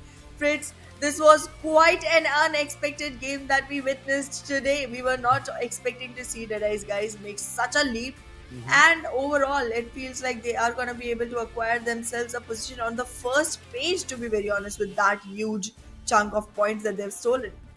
Yeah, that's true. Somehow this team has been able to, get themselves back. Again, a team from the bottom table has been able to get a chicken and now will definitely create some ruckus around the bottom 16 Yep. teams. So that's not bottom six, bottom four teams. So that's something we'll have to see what impact did it have on the overall standing. I think we'll probably see that after game number 3. But it's a good game for DRS. Even DEADEYES CMF, Absolutely. probably they have 0 frags to their name. But because they were able to get at least that second spot, 6 points, that's the bare minimum that I set for them. That's the bare minimum they get. Yup, I mean, I was not thinking that BID CMF. Uh-huh. It's difficult to keep the lighters aligned. Let me just say Uh-huh. bad intentions. That's Uh-huh. much easier for me. But yeah, I did not think they would make it to the second position at all because they had no fights that they were acquiring. They had no Yes. frag numbers that they were acquiring for a really, really long time till Mhm. the end. And I was like, okay, you're playing the rat game and you are gonna be taken off guard as a rat. But then no pest control arrived, no rodent control arrived, and they were able to secure themselves all the way until the second position, and that's decent enough. I was expecting more, but good enough actually. to Something is continue better with. than nothing, is what I'll say That's for their situation. So that's something BID will take into account. Will probably play a little bit better in the next game because I think 0 frag is what they had. We'll have to check that once again, which we will, I think, get in the match standings. But talking about the MVP, it is going to be Sussex Sir from DEADEYES guys who got 6 eliminations overall. That's a good number. That's a great number, to be very honest, specifically if you're one of the teams that is really, really struggling. Every single point matters. And actually, if you talk about the teams that are on the bottom side, they do have very little difference in their points. This 6 itself is going to give a boost, and then you have placement points, and then you have frag points coming in from the rest of the team as well. So that's really going to put this team on a much better position. But let's see who else was doing a great contribution for their own teams. And we are going to be seeing Leo Yetauta. Obviously, that name had to be there. He gave us the play of the day. And then there's Killer Whitey and Apex 922 from DRS and 4MV alongside Precursor from the side of DEADEYES guys. That's I'd say Yetauta was one of the players who we'll have to talk about a little more because that DVS, the way that he played, that was something completely insane from this guy. He just went in, got all the frags, and was really able to show a lot of impact. Absolutely, and look at Leo Esports. They have 9 frags in total, putting themselves literally onto the third position. That's a great position, to be very honest. However, DRS with those 8 frags and the third position with 5 placement points puts themselves on the second with 13 total. But bad intentions. One single elimination point is what they have on board. It's decent overall score 7, but not good enough. I mean, I guess replicating this is going to be very difficult without any frags. Being able to acquire that position point is not going to be easy going forward. Mabetex, look at that, 3 points only. This is a team which we were having high hopes from. NBeSports are another one of those surprising teams who just got 1 point to their name. So all these teams really need to buckle up. IHC, again, we did not expect a 0 point performance from them, but yeah, that's what happens when you're a little bit too negligent, I'd say. But now it all comes down to the second map of Erangel. A, B, D, and E. These are the groups that will be playing this second game of Erangel here on.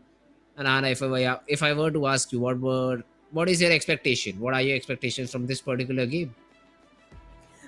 From this particular game, I want to see teams try really hard to go ahead, take early fights, take some frag points for Okay. themselves, and they then play slightly passive towards the end, and then again come back with full action once you have secured yourself at least 3 placement points.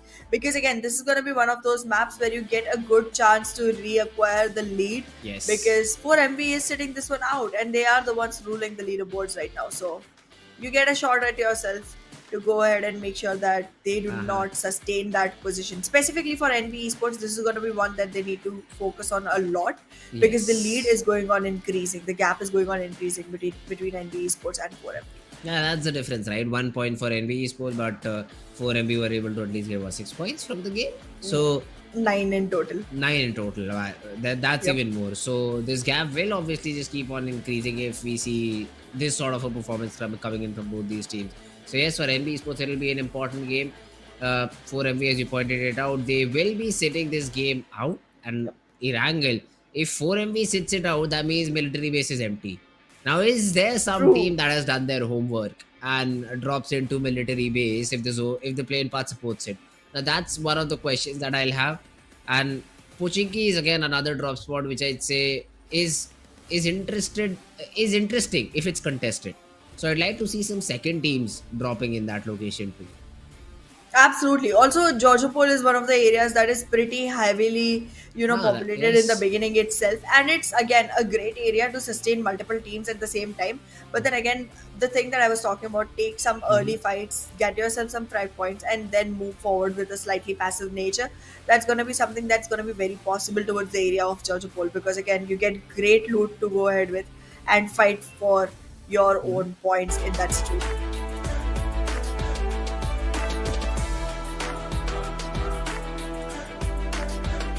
But yeah, we all are ready for this final game. For this final game of Erangel, I'd say, because this is the final time that we'll see Erangel. And hey, For let's see today. how does this game pan out. We talk about, oh my god, Oh this zone goodness. is again going from military base. Now who drops there? Are expecting this, we see multiple teams drop. That no, that 4MV is not there. Let's drop. We have more than 2 or 3 teams which just drop in this location. So that's again another big question that I have from all of these teams. And let's see. Nova now will be a good spot to drop into. It will be glidable. So I think Stalwart Esports are better off dropping in that Oh, particular spot. nice. Stalwart Esports already take their leap of faith, driving themselves all the way towards Novorupnoy because they are gliding towards the eastern side of the map as of now. We are seeing Seal take a drop as well, but they are also not trying to stick to the military base itself. They are probably trying to go towards Quarry or Primorsk.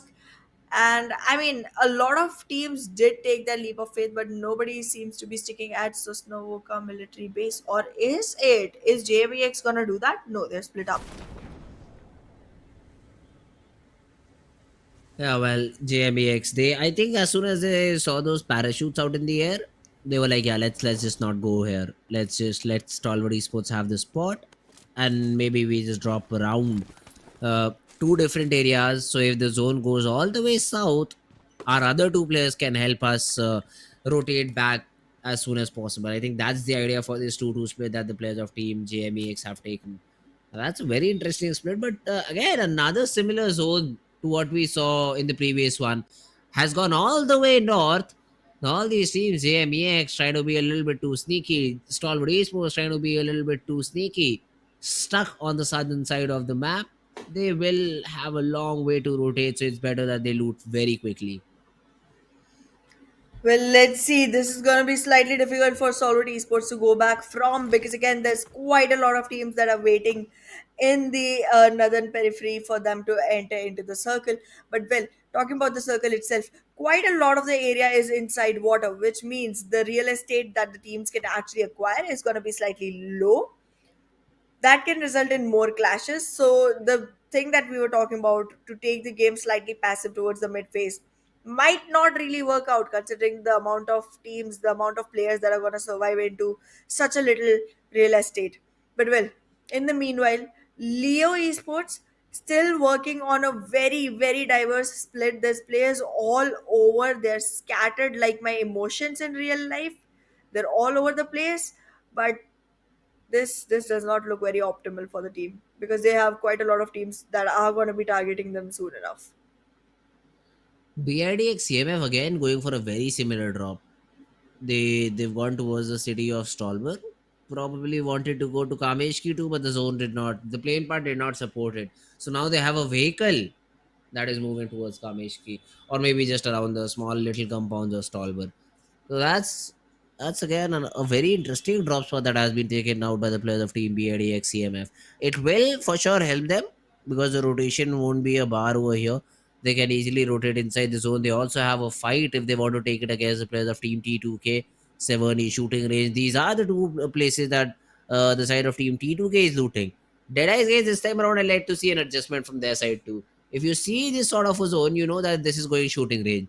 So probably loot, take your time, maybe let the first two zones close by, but then rotate in as soon as possible rather than being stuck and losing a player early on. So that's the only adjustment I really want to see from the side of Team Deadies guys. And yeah, let's see if they're able to make it. Well, definitely, that's going to be something that we should be keeping our eyes out for because, again, Dead Eyes Guys, Bad Intentions, these are some of the teams that really need to make sure that they are showing up again and again consistently for multiple times to be able to place themselves in a good enough position on the leaderboard going forward. But yes, I do want to see what HVDC has in store. A very promising start is what they gave us, and a lot of hopes is what they gave me. But then I'm not seeing similar performance come in from them for a really long time. NBeSports is a consistent team. This is gonna be again one of the most important matches for them because 4MB is not playing this, and this is the time that they get to reacquire the lost lead for themselves. And talking about Stalwart Esports, they are pretty, thinly spread onto the map. But then again, that's not going to be a problem because there's nobody who's daring to walk into the military base. Yeah, well, Stalwart Esports will have all the loot for themselves. JMEX, look at the rotation that they gave. It's through water rather than using the bridge. Now that's very interesting for me.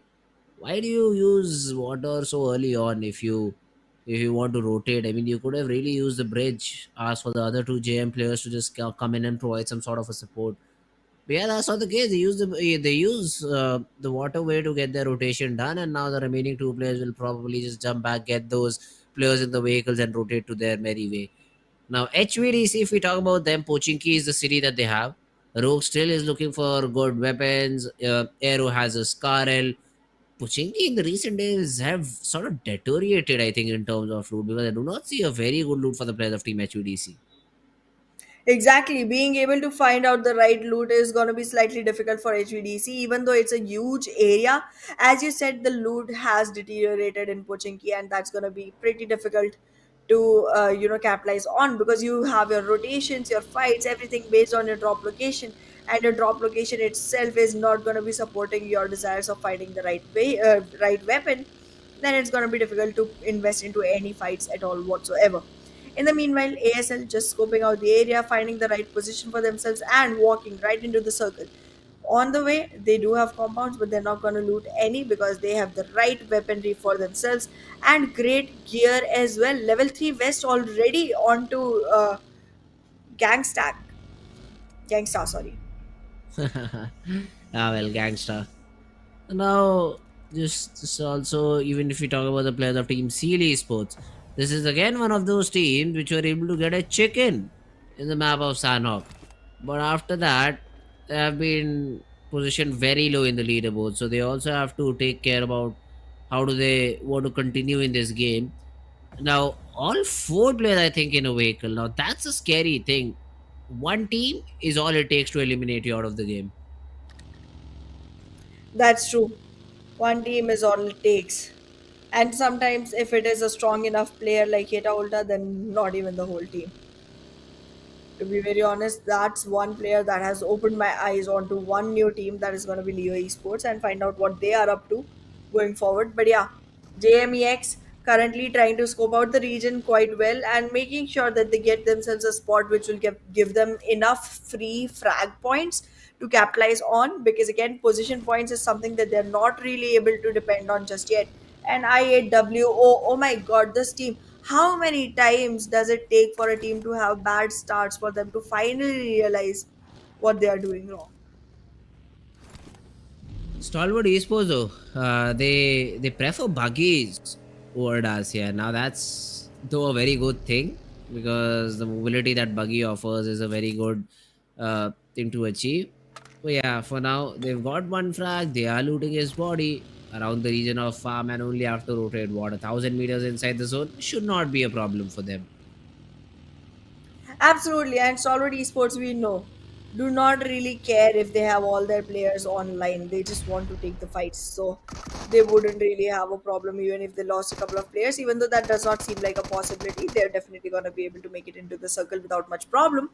But in the meanwhile, finally, Mabetex Esports showing up to the occasion, and the moment I say it, they start dropping. Oh goodness, Mabetex Esports, definitely a team that I was having big hopes for, just shattering my dreams. Oh, King of Spades. I mean, the way that this team has been performing in the previous few days has been very good. Now, the remaining two players of Mabetex, they do come in, but the DBS is still reigning supreme. Look at Zero's HP. Not a lot. Mamba, close range battle. Faisal comes in with his support, and now it's all down with Desert. Leo though is also still surviving. All right, so it's still a team that is on their footing. Now Desert wants to push it. Will get another knockout to Mamba. Why are the players of King of Spades avoiding these 1v1s? They lose Mamba because of it, and even though they get 4 frags, King of Spades, they lose a player but are able to at least eliminate the players of Team Mabetex Esports. Well, the revival will come in for the side of King of Spades. Faisal will be back on foot, but again, Mamba's loss is gonna be one that they are gonna regret once they start investing into fights that are not really favorable to their side. But well, in the meanwhile, we do have quite a lot going on onto the map. Even though Mabetex Esports did get taken out soon enough, we are seeing a lot of teams trying to make their way back into the circle. It's still not an easy run for DRS. They're all the way into Yesnaya Polyana, still trying to find their way and still trying to beat the blue. However, there's a lot of teams gatekeeping the eastern edge. Zarki is the only area that stays open for holding. Everything else is going to be a hard luck. DRS might not have the best shot. T2K though, look at this Turula. Does he want to take that fight, or is he getting away from there? I suppose he's getting away from there because he just saw the players of Team BIDX CMF come into this particular direction, and even Rick says, "Yeah, I'm also out of here." BID is coming in full force. They have been having good day today. Yeah, just let's not fight them out over here and be on our merry way. So they will be able to rotate away. T2K Esports. This is again another team which played good on day number 1, but has been lost ever since. Exactly. We are trying to see teams that will bring consistency into the game. Being a one hit wonder is not going to get you anywhere. Not when the point structure is what it looks like, not when there are bonus matches involved, not when there are bonus points for all of your positionings in the week, and not when all of that works as an initial to start off the grand finals.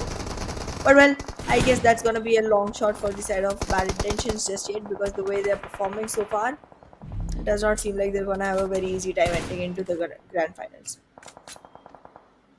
DRS on the other hand, Gyante is able to take down quite a bit of players of DRS, and BIDX CMF will be able to do the rest. Even T2K joined action over there. So, a very unlucky, I'd say, engagement for the players of Team BIDX CMF. 3 of them are down. One just might go down to the play zone, and the 4th one surviving is also being pushed out. Now, Rick, he is in a 1v2 where Knight is very low. He goes down, and then Dante also falls. Great shots from Rig in this situation. And just the DBS, just a regular day for a DBS user. That's what just happened over here. Oh goodness. T2K. Well done. Well done. They are finally looking like they're finding their footing into the game. Illuminate. Still on the verge.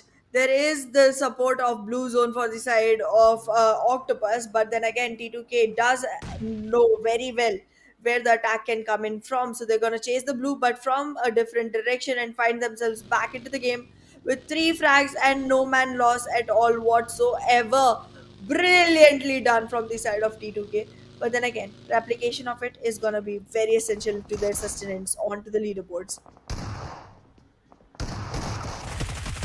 Oh, look at this. Another fight breaking out. Jora was a little bit over aggressive because of which he is punished. And once again, look at the DBS. It just goes bob and gets another player down. Now, No Fear is surviving all alone. Azura wants that revival very desperately, and Rofier is lucky.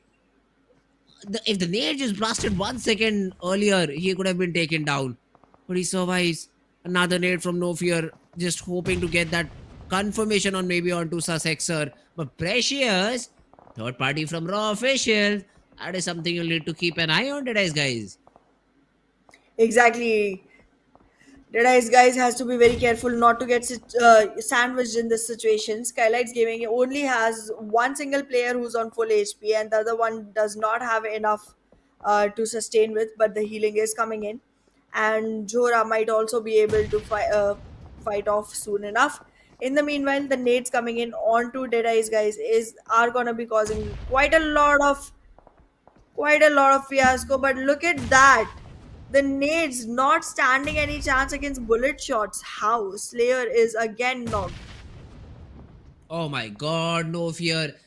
See, for some reason, he's tossing out dates, and Deadies have decided not to push him out. Now, that's a very big blunder that has been made by the players over here. And now, SKYLIGHTZ Gaming, they will be able to eliminate the whole squad with a little bit of help from Stalwart Esports. Two of the players also got that revive back. And for some reason, I'd say poor game presence or poor game knowledge, the whole squad of Deadies guys has been eliminated. But now even T2K is under assault. Or probably they tried to assault the players of I8WO, but ended up losing one of their own. Well, we'll find out how that turns out, because again, the farther you go into the game, the more you require every single teammate of yours to survive. This time the circle is gonna have quite some waterway in the right center, and around that we can see the teams trying to acquire their positions. It's still a couple of teams that are not even trying to move in towards the circle just yet, because the shooting range fight will be taken on until the shooting range is running out of bullets.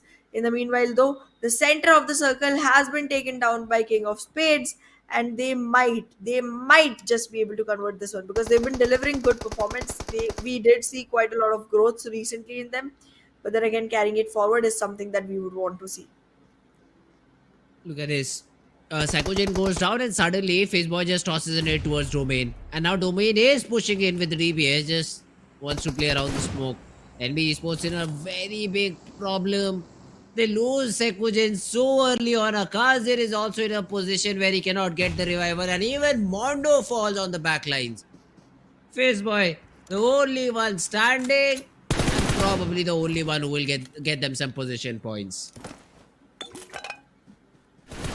Well, let's see how the situation unfolds, because right now it seems like I8 will be pulling on the fold card for themselves. In the meanwhile, JMEX though acquiring onto Seal, Leo, another team to keep the eyes out for, already guarding the gate, trying to third party onto the gatekeepers and the invaders.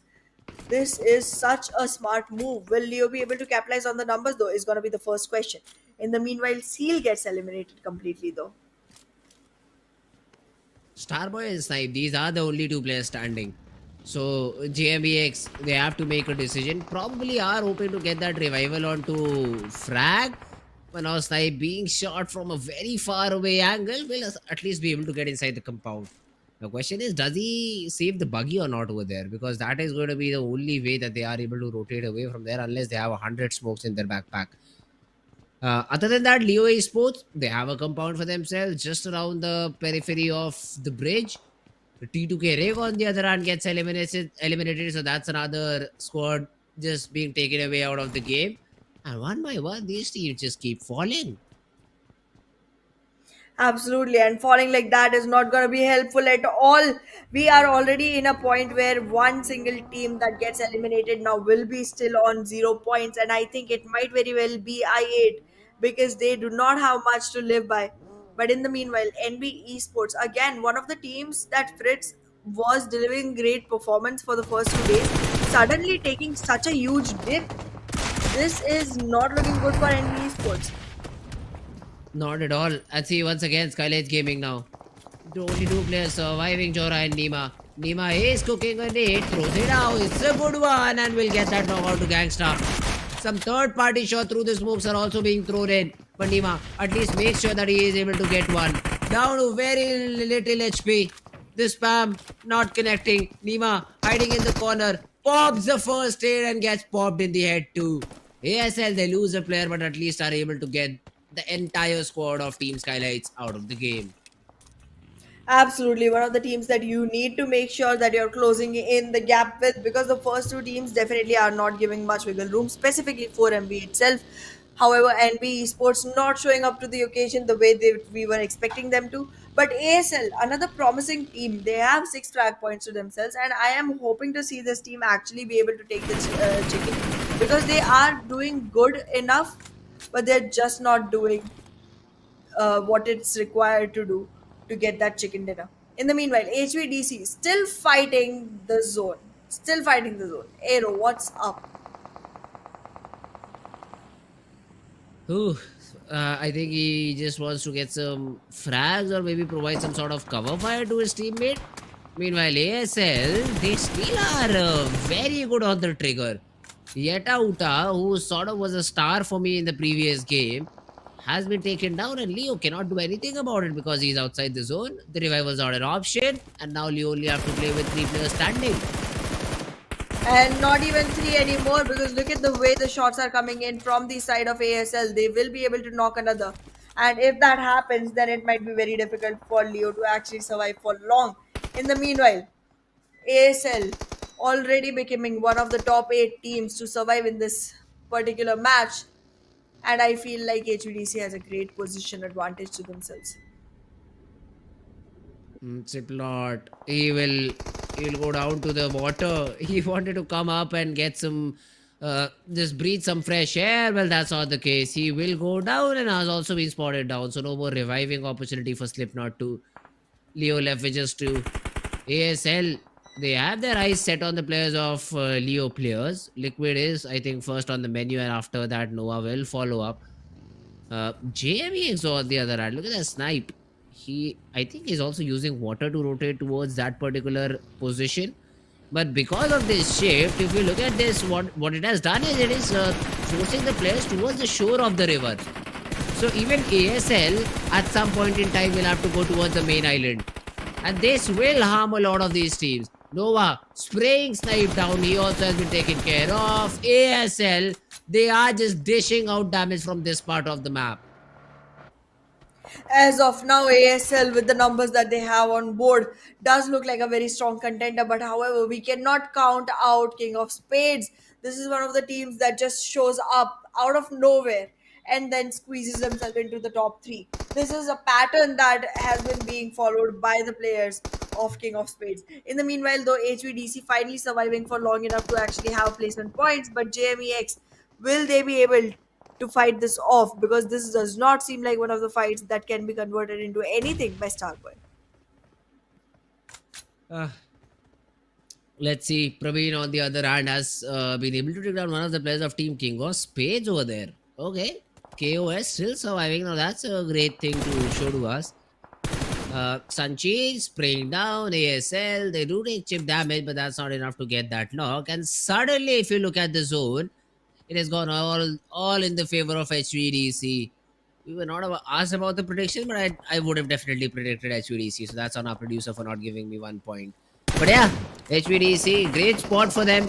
ASL, only thing you can do is dish out damage, because as soon as you try to use the bridge, you just might be taken care of, and you already have to deal with the players of Team IAWO, who has just taken down Shari in the process.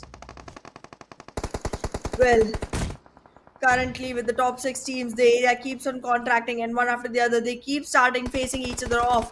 Raw officials right now with lesser numbers on board will be in trouble. The revival has been denied, and now Sky will be trying to take up a fight in which there is not much that can be done by XOXOX, but there are teams present on the background that they are very aware of, and King of Spades trying to use someone else for the frag that they need.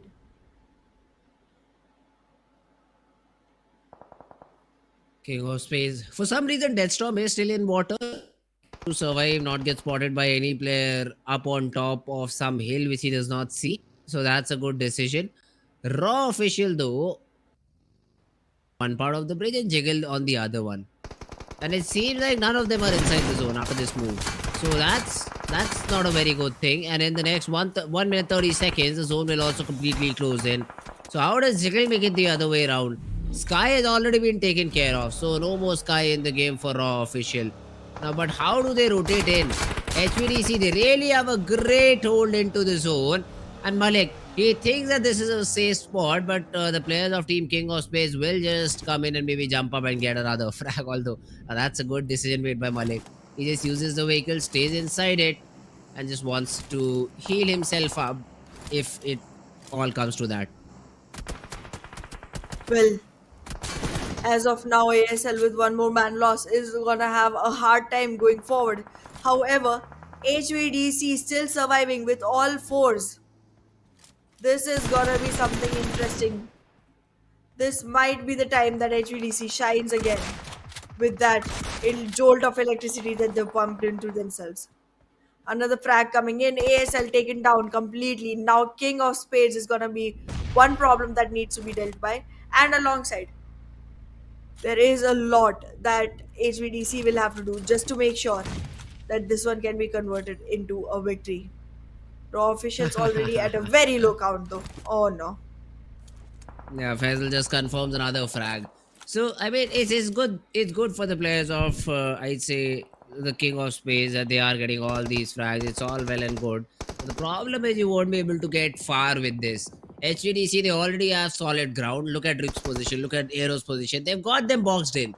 So essentially, HVDC knows that all these players remaining are inside water, and we just need to get these frags. Now the vehicle will be spotted, and Aero is trying to blast it off so that he's able to get some frags. But yeah, as soon as Deathstorm tries to come up, he gets taken down. Faisal though has been able to get that trade. So we still might have a battle on our hands from the players of Team King of Space. XOXOX, yeah, that's. I think I said it a little bit too early. Faisal has also been spotted down and it tossed his way. He will survive for now. But HVDC, they have this game in the back of their pocket. Well, this back pocket definitely needs to be filled to the brim because right now HVDC is looking pretty strong. Kings of Spades not even able to come back to ground surface.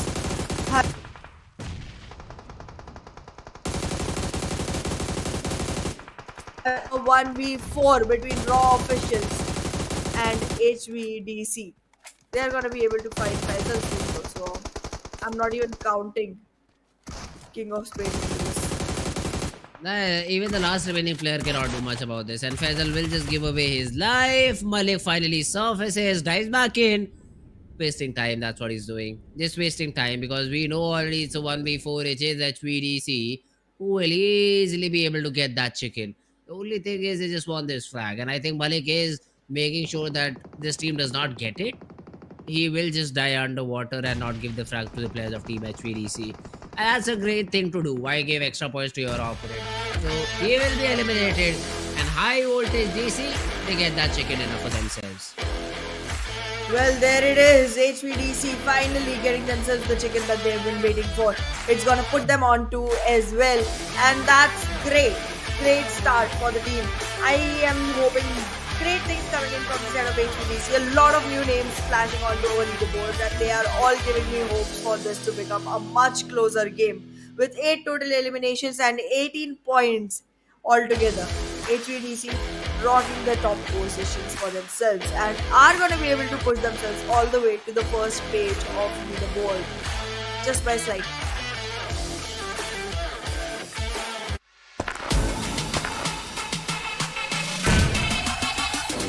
Make it clap.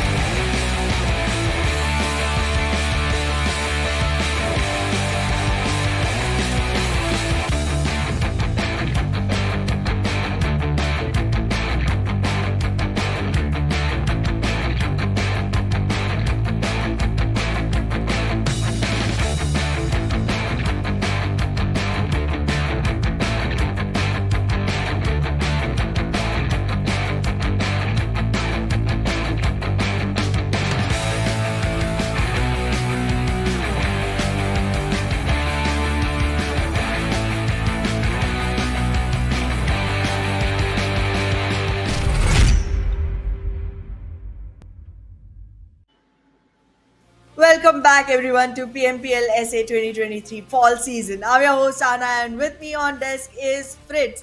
Fritz, we saw another team trying to get themselves a chicken dinner, HVDC this time acquiring it, and Mhm. a lot of new names shining on the flashboards. I'm saying this again and again, but it's really exciting to find out new teams trying to put their names up on the board, and you have been expecting a lot from a lot of teams. In the beginning itself, you said that we are seeing only and only Mongolian domination. We need to see more Yes. teams from more regions coming in as the representatives.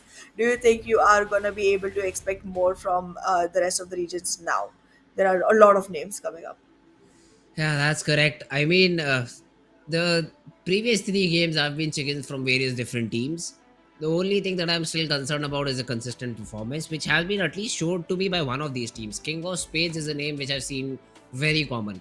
I think do not remember them playing good in game number two, or probably they were sitting out. I do not exactly remember what's the case, but they've got top three both these games, at least in the map of Sanhok and in the map of Erangel over here. The way does not matter, it just does not, but them getting over here again and again is something that is very cool. So would love to see where King of Spades stand after this sort of a performance. But if we talk about the MVP from this game, it is going to be ASL's player Sleepy with 5 frags. I thought we might have some representation over here from HUDC.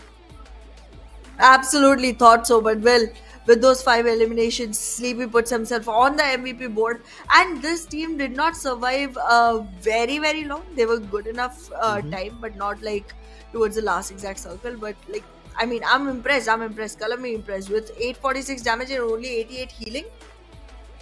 Absolutely mind blowing.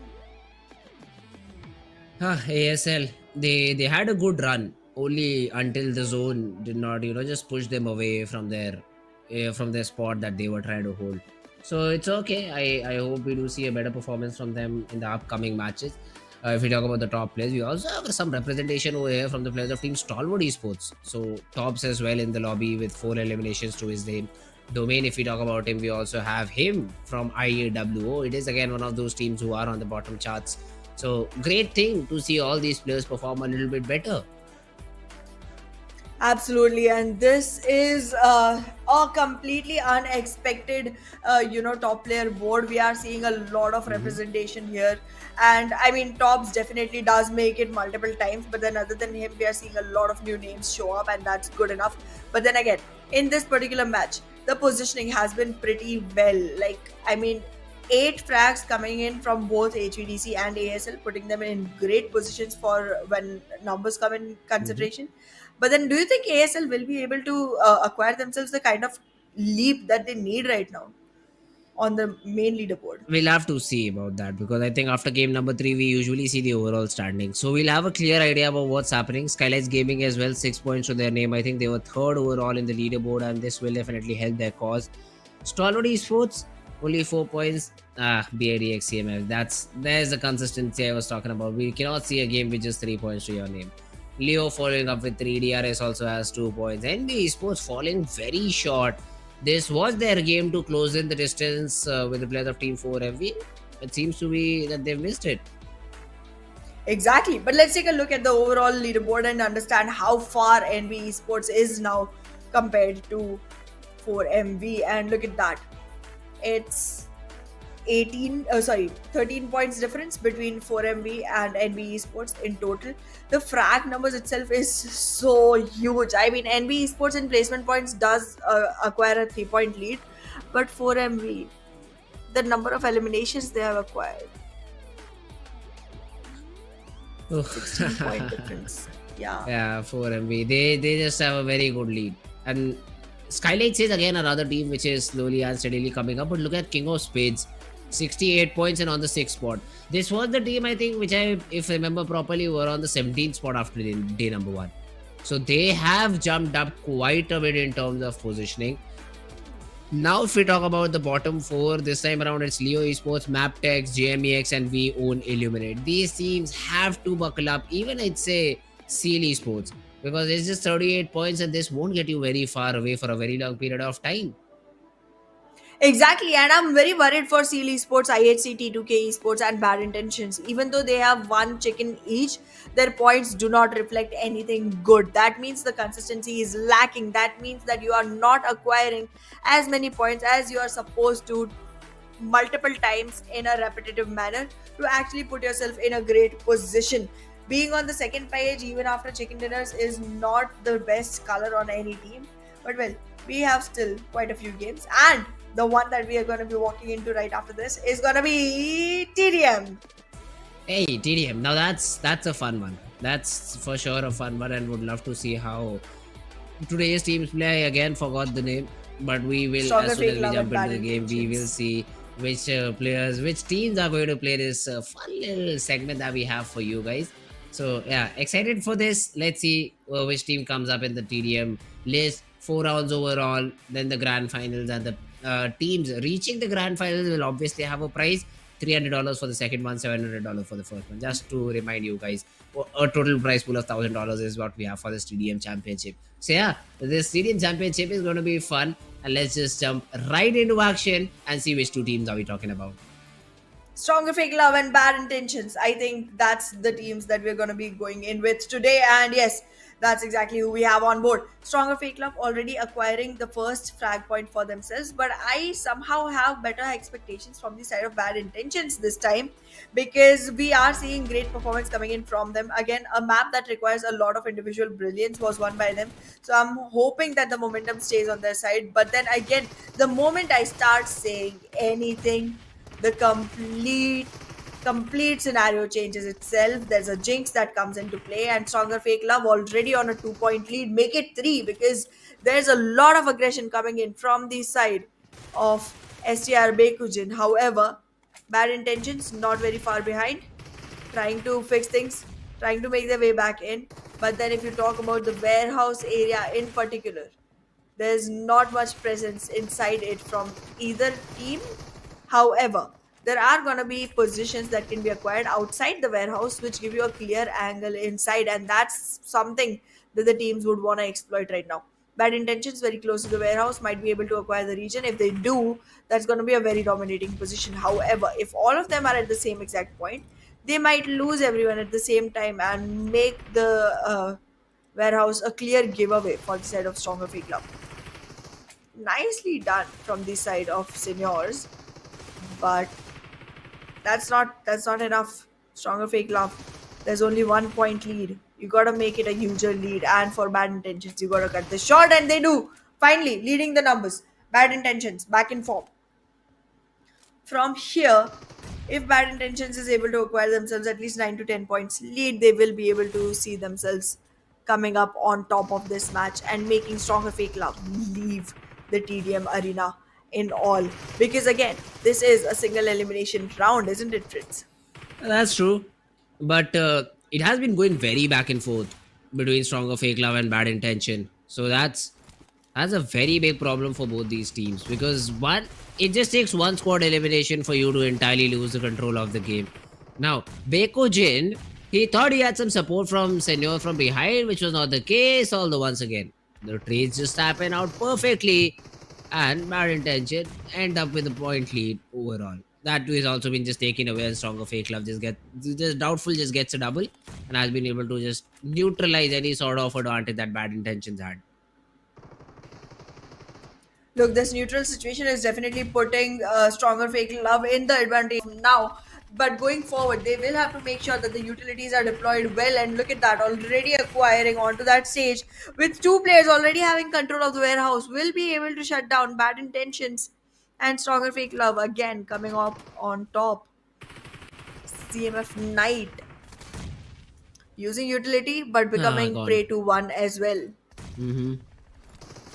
Now, this will be a little bit unfortunate because back and forth, if the trades were happening, it was good. But now suddenly, Stronger Fake Love, they have that advantage. They have 1 point advantage overall for themselves. But Dante just instantly pushes it and makes it all even for themselves.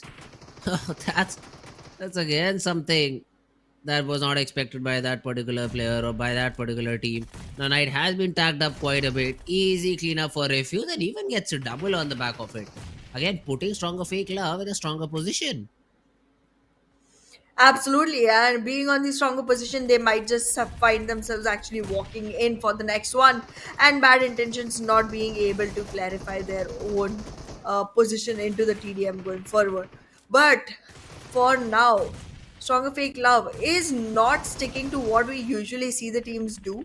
Generally, find out one sneaky angle and then from there make sure that the whole warehouse is covered, the whole outer region is covered. But that's not happening from the side of Stronger Fake Love. So let's see how this gun brilliance is gonna bring them on top because the difference is not huge. Yeah, well, the difference is definitely not huge. It's just of 2 points. And stronger fake love, they are making it extra. 34, 32, just 6 frags needed for the side of Team Stronger X Fake Love. Shot upon from the back. The fight in warehouse is still going on.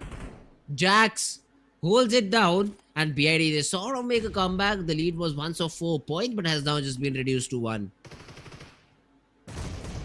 The lead being reduced might also call for an equalizer soon enough, and once the equalizer comes in, Stronger Fake Love might not be able to hold on to the lead. And look at that, the equalizer comes in, but Stronger Fake Love acquiring another lead, another one being equalized. Bad intentions constantly trying to bring the game back and forth, but then again, the 38, victory 38. is close enough. Yup, it's 2 more points. Any team could take this. It's close enough.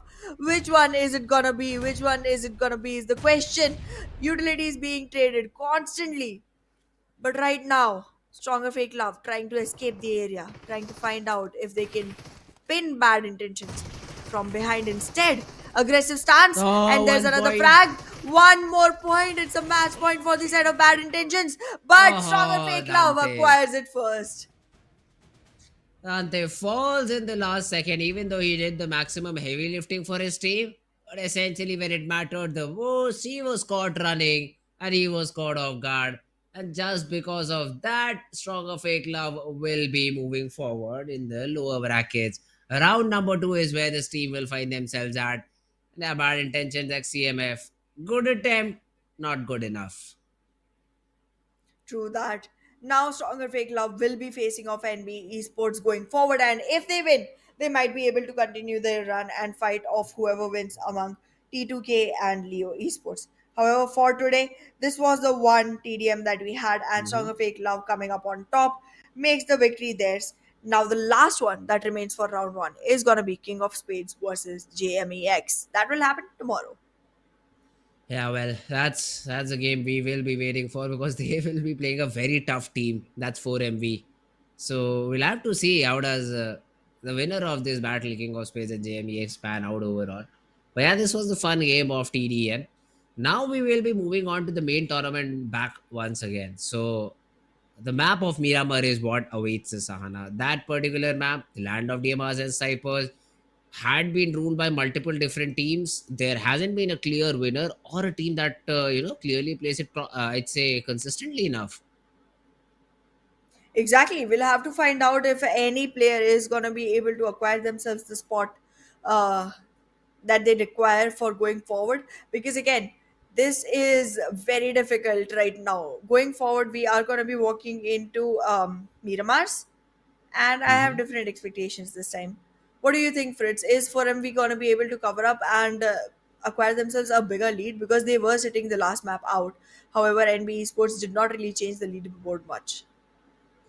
We'll have to see. I mean, we'll just have to just jump into the game to figure that thing out. So overall, it'll be an interesting game to look forward to. This map of Yes. Miramar. Drop locations again will be heavily dependent on the plane path that comes in. Will be heavily dependent on how players want to drop it. Because I've seen even cities outside of your reach, like 2,500 meters away, 3,000 meters away, being glided upon. There is a tech, but it takes True. a lot of time to reach there. So it's basically you're taking a gamble that if the zone goes in our favor, yeah, well and good, we will have some good loot. But if it does not, then that's a big problem. Absolutely, you do have to be very careful about where the zone is and when you where you are trying to Hmm. navigate yourself to, because again, being on the wrong side of the zone is very harmful. We've seen Hmm. quite a lot of teams lose their life to that. And Fritz, I personally feel like if you do not make sure that you're going into the circle soon enough, then you're going to be gate kept. Then you're going to be having a lot of teams on the way that can result into a rotation clash, and you're not even going to be able to pick the spot that you wanted. You'll have to Mhm. sacrifice, like compromise and settle down for the spot that is available to go into. That's true. And some teams will even be sitting out. But then heavy hitting giants such as I'd say 4MV will be back into contention. So basically, how do you contest them? How do you drop around them? That's the biggest question over here. But yeah, let's have a look at what other maps are left overall. I think both of them are Miramar. Yeah, that's it. Both Miramar games, and that would be about the day after day number 3. So let's see this Miramar map. How does it pan out? How do these teams want to play it out? Group B will be sitting this particular game out, so the Group B will have an extra chance of maybe to see how the other teams are playing on this map. Because then again, on the final map, Group B will be playing, and Group A will overall sit this one out. So yes, this map of Miramar, important map for all these teams of ACDE. Absolutely, and it's going to be very important for teams to actually read how the drop locations are working, because Hmm. going into the next one, Group B, the ones that are sitting out, will be able to find out exactly which locations were acquired by teams that are in Group A, Hmm. and maybe prioritize them because they are still going to be prime locations, but the Yes. teams that actually acquire them won't be playing further. So for Group A, this is the last chance of redemption for today, and they will have to make sure that they're doing good enough, because it's halfway through the week, and every single week, at the end of the week, the standings that you have on the overall leaderboard are going to be contributing towards your bonus points that will get added as your initials. So it's almost halfway done. It's gonna be essential for every single team to go ahead and acquire themselves the best positions. Hmm. All right. Enough of theory casting, Ara. Let's just jump right into action. Let's just see how does this particular game go. But talking about the playing path, I do see Campo Militar already on the cards. So that's a tier 1 city, I'd say. Now that's a place where you'd love to go if you're any other team. But no one does. Come on, guys. Campo Militar, tier 1 loot, level 3 helmet backpack. Everything is what you get there. But nobody, I think, wants to drop over there. It's another plain path, so the southern cities will not get that much love. Los Leones, Chuma. Maybe you can drop out of Chuma Serra, but definitely not Los Leones. Absolutely. However, Los Leones does prove to be one of the cities that has way too much area under it, way too much loot that can be there. I mean, I would say at least three teams can survive in Los Leones. They can cohabit and have a good enough time in there. That's Hmm. what the city is like. It's huge, but well, we'll find out what the situation for the southern cities is going to be like once we see the circle coming in, because if the circle favors the southern side, then we'll see the teams eventually rotate towards Los Leones and Impala and Puerto Paracio and places like that. But well, in the meanwhile, for now, teams are going to be focused heavily towards the northern area, which is going to be slightly disappointing if it happens to be a southern circle. Mabetex Esports, however, Wally is going to go exactly where you told him to. Oh, okay. Campo Militar for one single guy. Let me tell you, he'll come out with level Yes. 3 helmet, level 3 backpack, level 3 vest, 10 to 20 nades, 50 to 60 smokes, and everything that you possibly could imagine for good loot. So that's that's something I love to see from the side of Team Aptex. They've gone for a very big split, because I do see two players to Tierra Bronca, one player going towards Cruz del Val. And that's a very very big split. You four of guys just try to loot three different cities. It's good as well because you've read the map. You know how all these teams like to drop around, how these teams like to play around, and you've just dropped according to it. And the zone is also for some reason favoring you. So everything going in the favor of map decks right now. That is true, but is Mapex going to go in their own favor is going to be one big question, because they haven't been able to execute the way we expect them to for a really long time. Like since the day one, I was wanting to see this team come up on top, but they did not for once, and I am losing hope one after the other. But well, in the meanwhile, bad intentions, great shack that they're going to be able to acquire some loot from. Position is nice because it's a really high position, but then again, who do you spot from here? It's mostly just the hill area. There's not much, travel route nearby. And the one that is there has already been navigated by DE Venom, and they're not coming back. Hmm. Uh, the players of team DRS CMF though, very early rotation for some reason on top of a hill. They should be right now prioritizing their loot, which seems not to be the case because I think they spotted someone down. Dante and Knight together, they are just spraying the hell out of that player. They just want to get that frag as soon as possible, but I don't think so. They are able to get it out right now. Well, finally, Bad Intentions finds out where DE Venom is, tries to move out of here, and make sure not to invest in any fights just yet. I am not liking the passive nature of Bad Intentions as much, but then I guess it is what it is when you see a team trying to, hold back with all of their claws ripping into the leaderboard. We'll see how far they climb up. Hmm. But as of now, T2K in very close proximity with. I think there was already information onto Rig, knowing where demo might be, and that's the reason the support is about to arrive and probably even about to create a sandwich situation in which the vehicle will be coming in from behind, making sure that they're able to pick IHC down by one member. Yeah, T2K Rig though. If you look at this guy, he sort of has an off angle on one of his opponents. I don't think so. He knows that someone is very close to him, because of which he is so carefree about all the sound that he's making. But as a DBS Iran, so of course, if he gets that close range encounter that he's open for, that be DBS will just go bong bong and get that knock. So wouldn't be a problem. Turula cooking a nade, but on to whom? I think he's just having some fun in the game. Well, having fun in the game is definitely not something that we restrict at all. But then again, that fun has to be rewarding because in the end, it's all about making it into the grand finals and getting your hands on that big, big prize pool that we already discussed.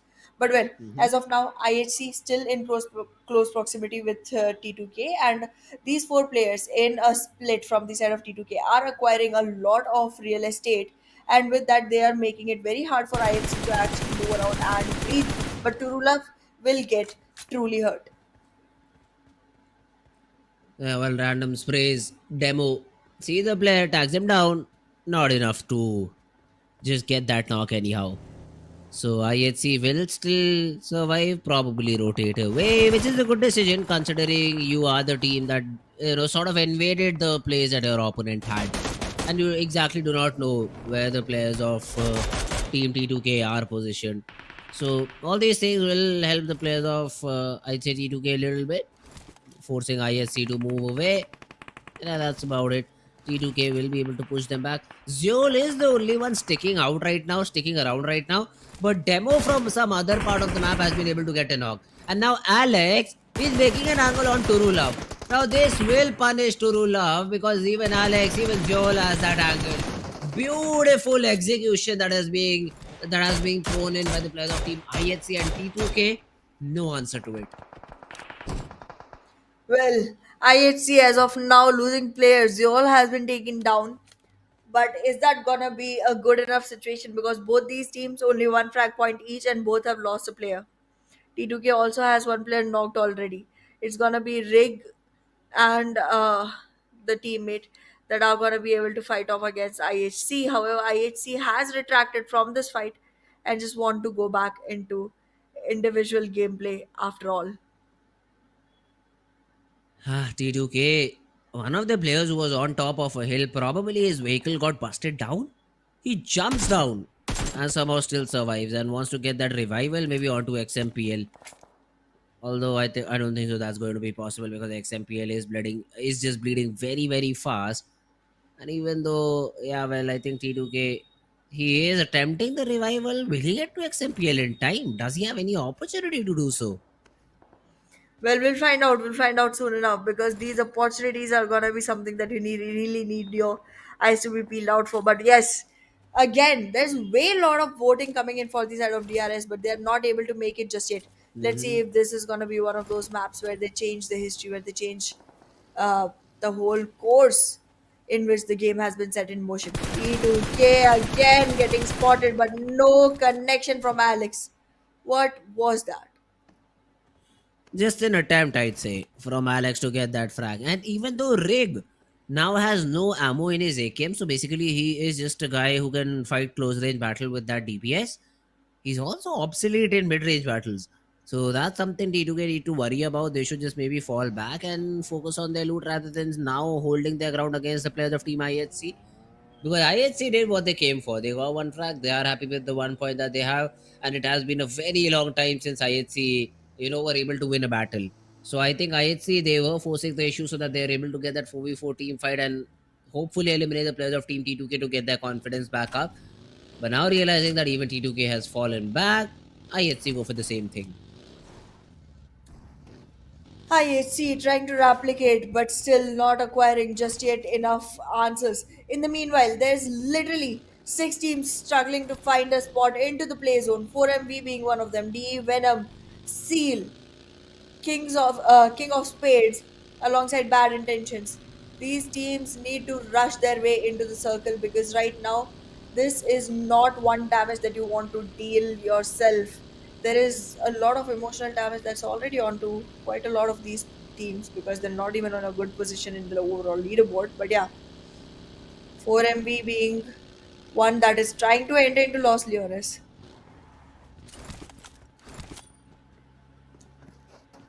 Is it not Hmm. already looted? I don't have much idea about that, but right now IHC they will find themselves in another fight. Now it is with the players of Team Mabetex, Leo and Volley are the two players that you'll have to deal with. Let's see how does this battle, essentially pan out. We already have the DPS in close range, but it is Godless with the UMP who gets a couple. Both the players down on the ground and out of the picture. Another bad start for Mabetex Esports.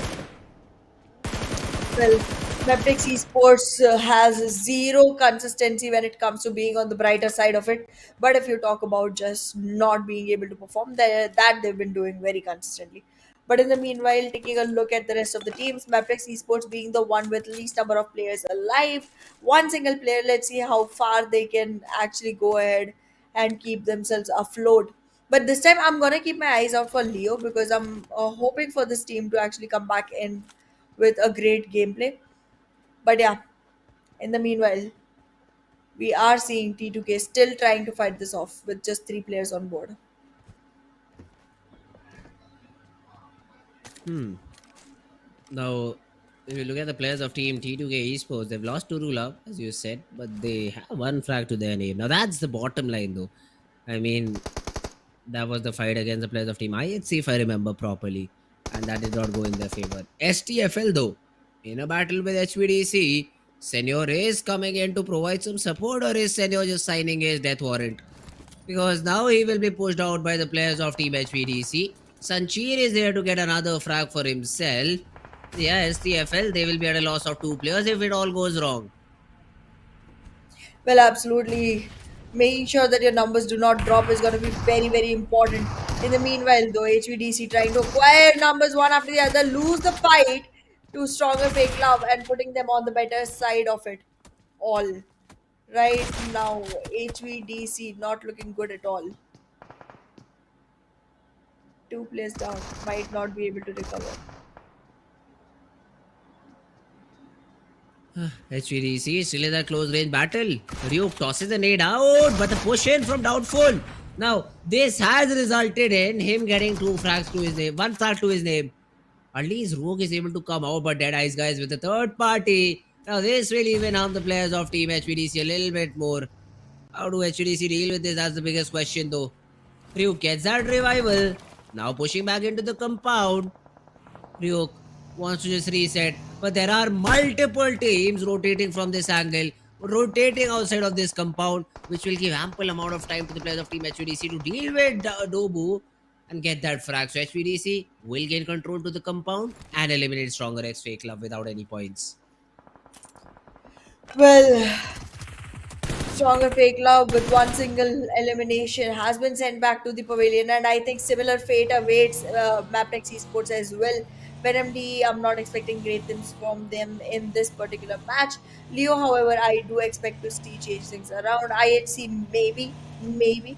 Dead Eyes guys, not really. So there are quite a few teams that are not giving me enough clear picture to hope onto them. But in the meanwhile, Deadeye's guys still trying to find the right disguise to go into a fight with.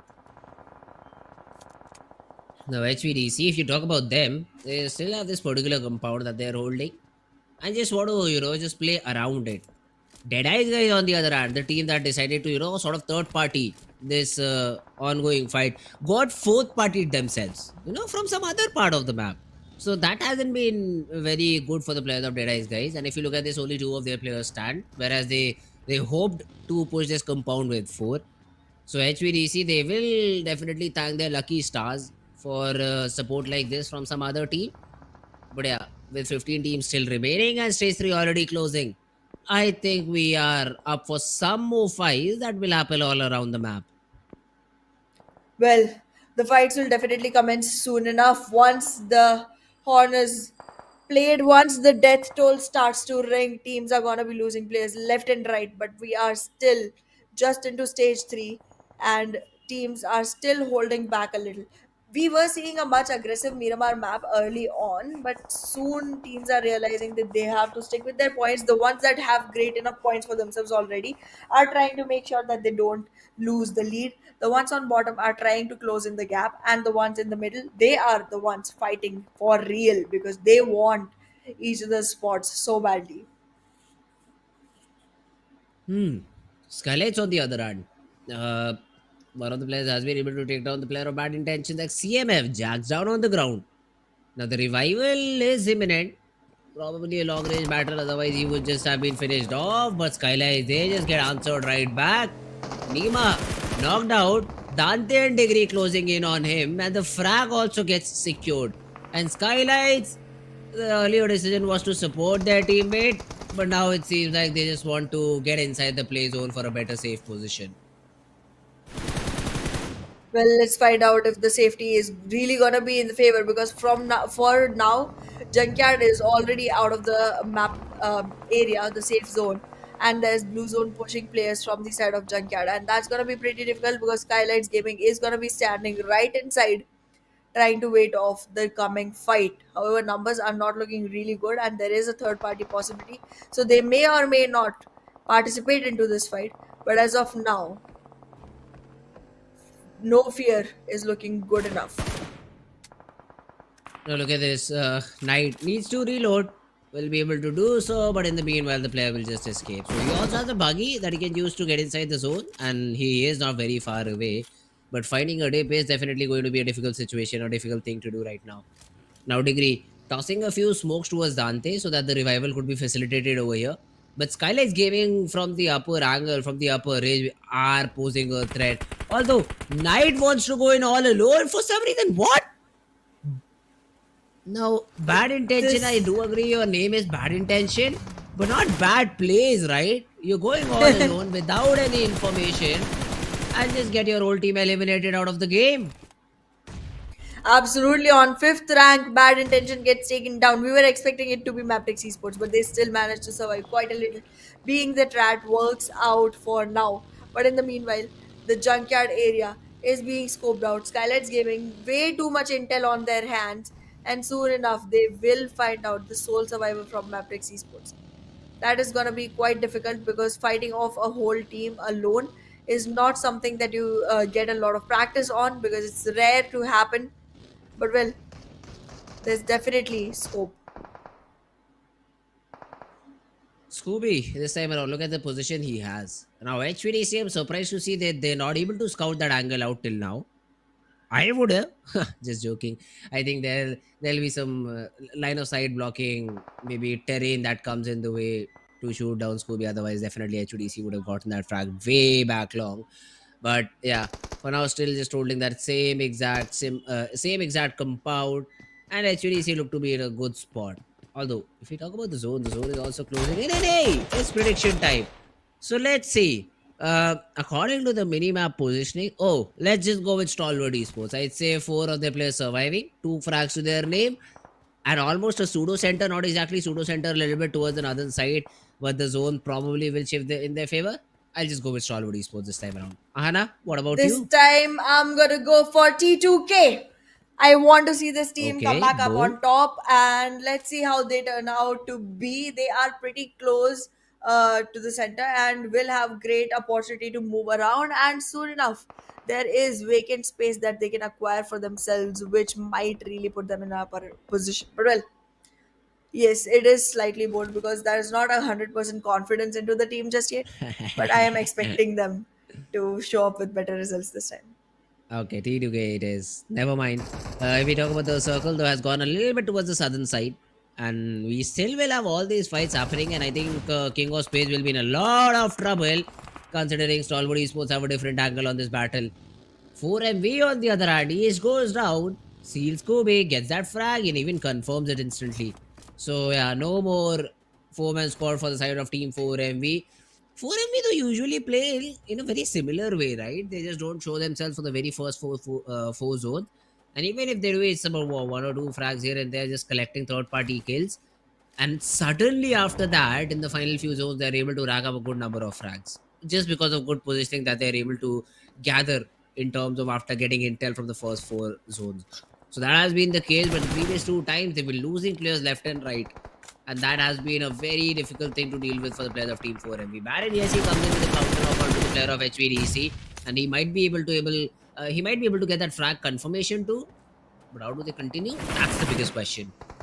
Absolutely, we did see 4MB not doing very good on the first Miramar that they played ever onto this tournament, but then again, they were one of the teams that quickly adjusted and on Kobe! the second Miramar itself acquired themselves a great victory. And yes, Kobe it was, but the second time did not work around. It was a very overcooked grenade. Another one coming in though, and Not being inside. outside, it did not do as much damage. Haha, the Finally, a molly went. molly that will do it. That will do the job.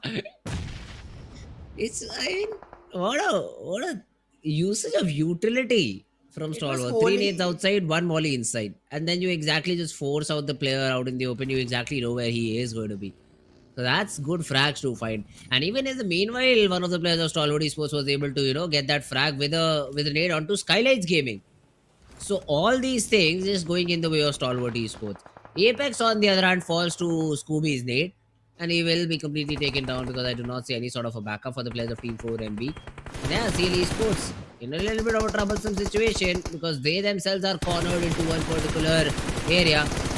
But yeah, for now, 4MV they seem to be in a little bit of a trouble because they've lost two players, and only Baron and Doc can fight here. That's true, and for two players to be able to take care of two teams is going to be slightly difficult because there's great pressure coming in from both sides. However, in the meanwhile, before 4MV, there is going to be another team that gets taken out, and that is going to be SKYLIGHTZ Gaming with only 4 frags to the name. But yes, your choice, Stalwart Esports, with 7 frags on the name and only one player lost. Doing Uh, great. no, I don't think so because the last time I saw they had all four, and that's the only problem that I think Stalwart have been having recently. Again, look at this. In the kill feed, they're just shining on top. They are getting frags left and right, but losing players is something you need to control very quickly. Chari gets in a counter knock. Kirito gets in a counter knock onto the player of Team 4MV. And Beren, he is the only surviving player, but he will be able to get the revival and probably rotate inside the next zone as it is a little bit too far away. 120 meters inside stage number 6. That will be difficult to deal with. There's a lot that is difficult as of now, but yes, Mabetex Esports has been able to secure themselves for quite a while. Venom D also trying to crawl back up slowly and steadily, but in the meanwhile, we have lost 4 teams and 4 more to go. 4 more teams that get taken out right now are gonna be ones that do not acquire any position points for themselves, and that news is gonna be the worst for players from Leo, DRS, and Venom DE because these teams do not even have frag points to depend on as of now. And with that, we are seeing another frag coming on to 4MB. This is not looking good. 4MB not the best run today, and specifically considering they only have 2 frags this time and not going to get much position points. NBeSports might have the chance to cover back up. They should. I mean, the way that NB Esports has been playing, that's not NB Esports. Wait, the players of Team Stalwart Esports are playing, I'd say. That has been a good game for them. Now, Deadeye's guys, they are inside the zone. That's one thing that they have in their favor. Slayer, sir. The only concern is that if he is able to survive till the very last stages, will he have enough ammo? That's the only concern that I have for this guy. But there's another concern that I see in the overall lobby. Maximum of these teams just have 3 players standing. It's only sealed with all 4. Absolutely. All the way from DRS and up, we are seeing teams surviving with only 3 players and make it 2 for DRS itself. There are very few teams that have the advantage in numbers because 5 of the teams are running very low with 1 and 2 players each. But yes, right now, DEADEYES guys trying to go ahead and aggressively take Stalwart Esports down using utility and making sure that they do not have enough room to come back from. One player is completely taken out, and now Stalwart Esports on one healthy and one unhealthy player surviving on the game. And look at this, Stalwart Esports confined to a container, I'd say, and they have to evacuate this spot.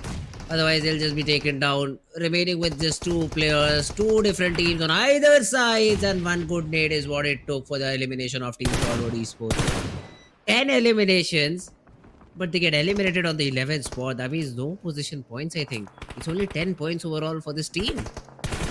Absolutely, you have to be in top 8 to acquire any points at all. And in the meanwhile, Mabetex Esports acquires themselves the 9th position. Did survive quite a while, but still could not acquire the position points that they were waiting for. However, Venom DE and ASL can have a breather now because they will be having at least 1 extra point to their boards, if nothing else. But yes, these teams currently are getting a lot of attention on themselves, and in the meanwhile, throwables being used from the side of T2K will give them enough time to go ahead and heal and reset themselves to walk back into the fight. In the meanwhile, Rig taking care of the players, managing to show up with some cover fire just to make sure that players of T2K are able to reset without much to worry about.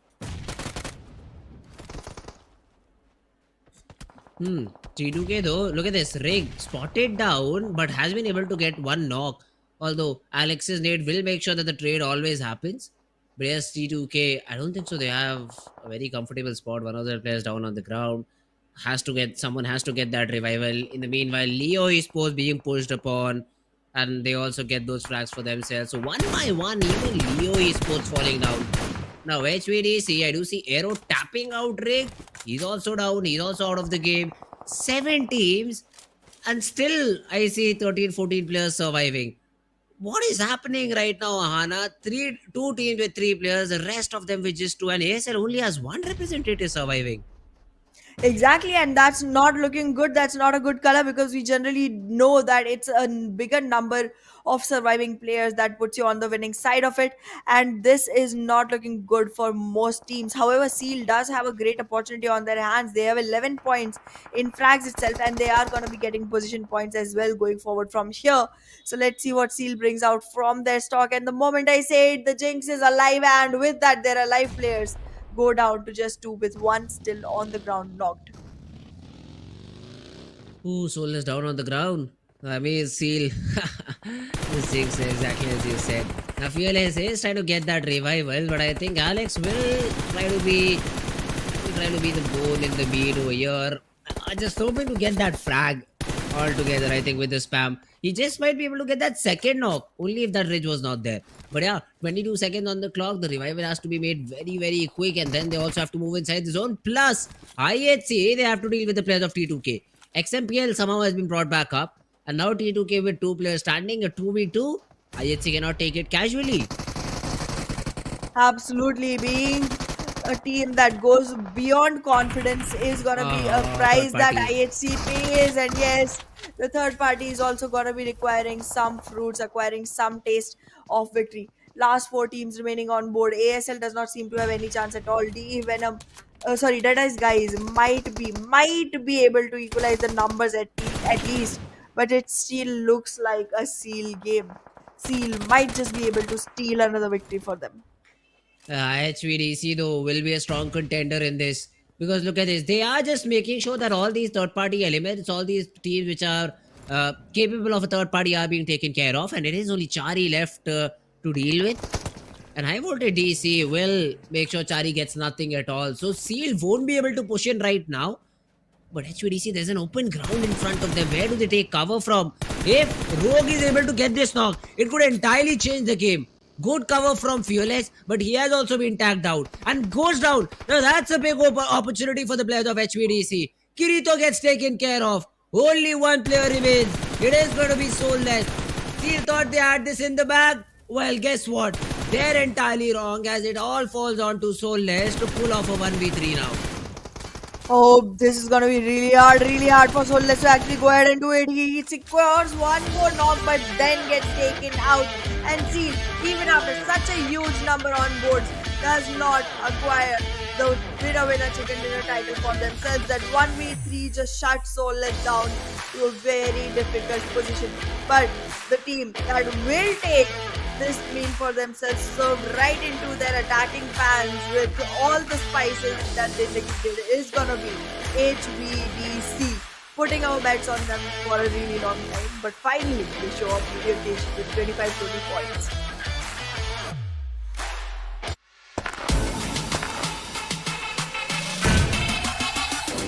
Make it clap.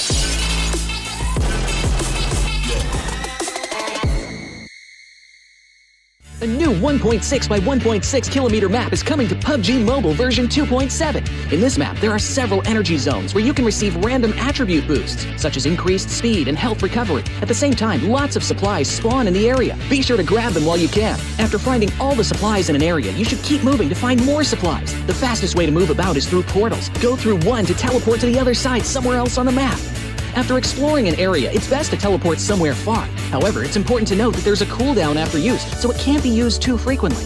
If you want to travel across mid-distances, be sure to take note of the updrafts on the map. Get close to an updraft to get lifted into the air. After reaching a certain height, you'll descend back to the ground.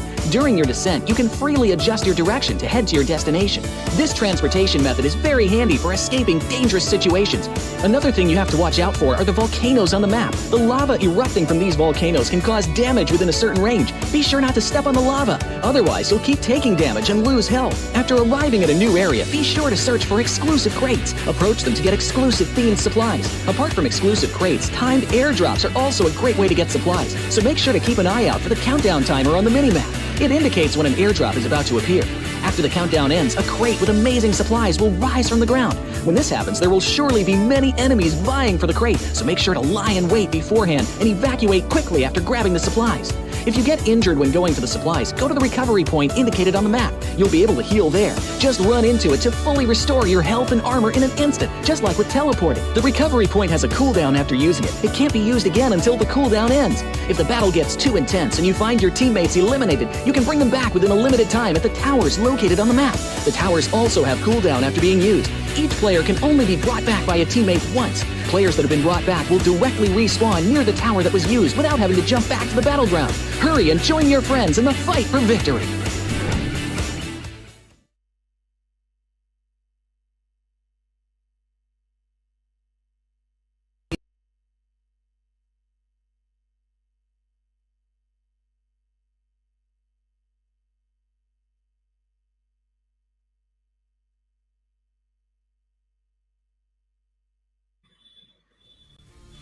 Alright guys, welcome back to the stream. We are back with final game of the day. Now this is going to be an important one, and all the previous fights that we just saw will be repeated again because the map is going to be the same, the map of Miramar. So I'm really excited to see how that particular map goes. And hey, guess what? Hana just joined us back. So Hana, welcome back to the desk.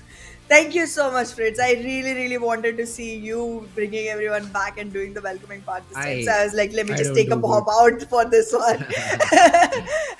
But yes, I mean, I'm very happy to be here, and that's pretty much evident from the fact that I just showed up the moment I was not here again. But yeah, this is the last match of the day. Yes. But let's reflect on what... Yeah, the statistics are going to be very important. We'll start off again with the true. MVP. We'll go on with the old flow. But this map was going Seal's way for a second. Yep. I thought that HVDC would have a difficult time getting inside the zone, but it seemed like Seal did not have an idea on how to play the open zone. They had the zone first. They had 3 different angles to shoot from. And I saw HVDC completely out in the open. But somehow, one of their players is able to get a long range knock, first of all.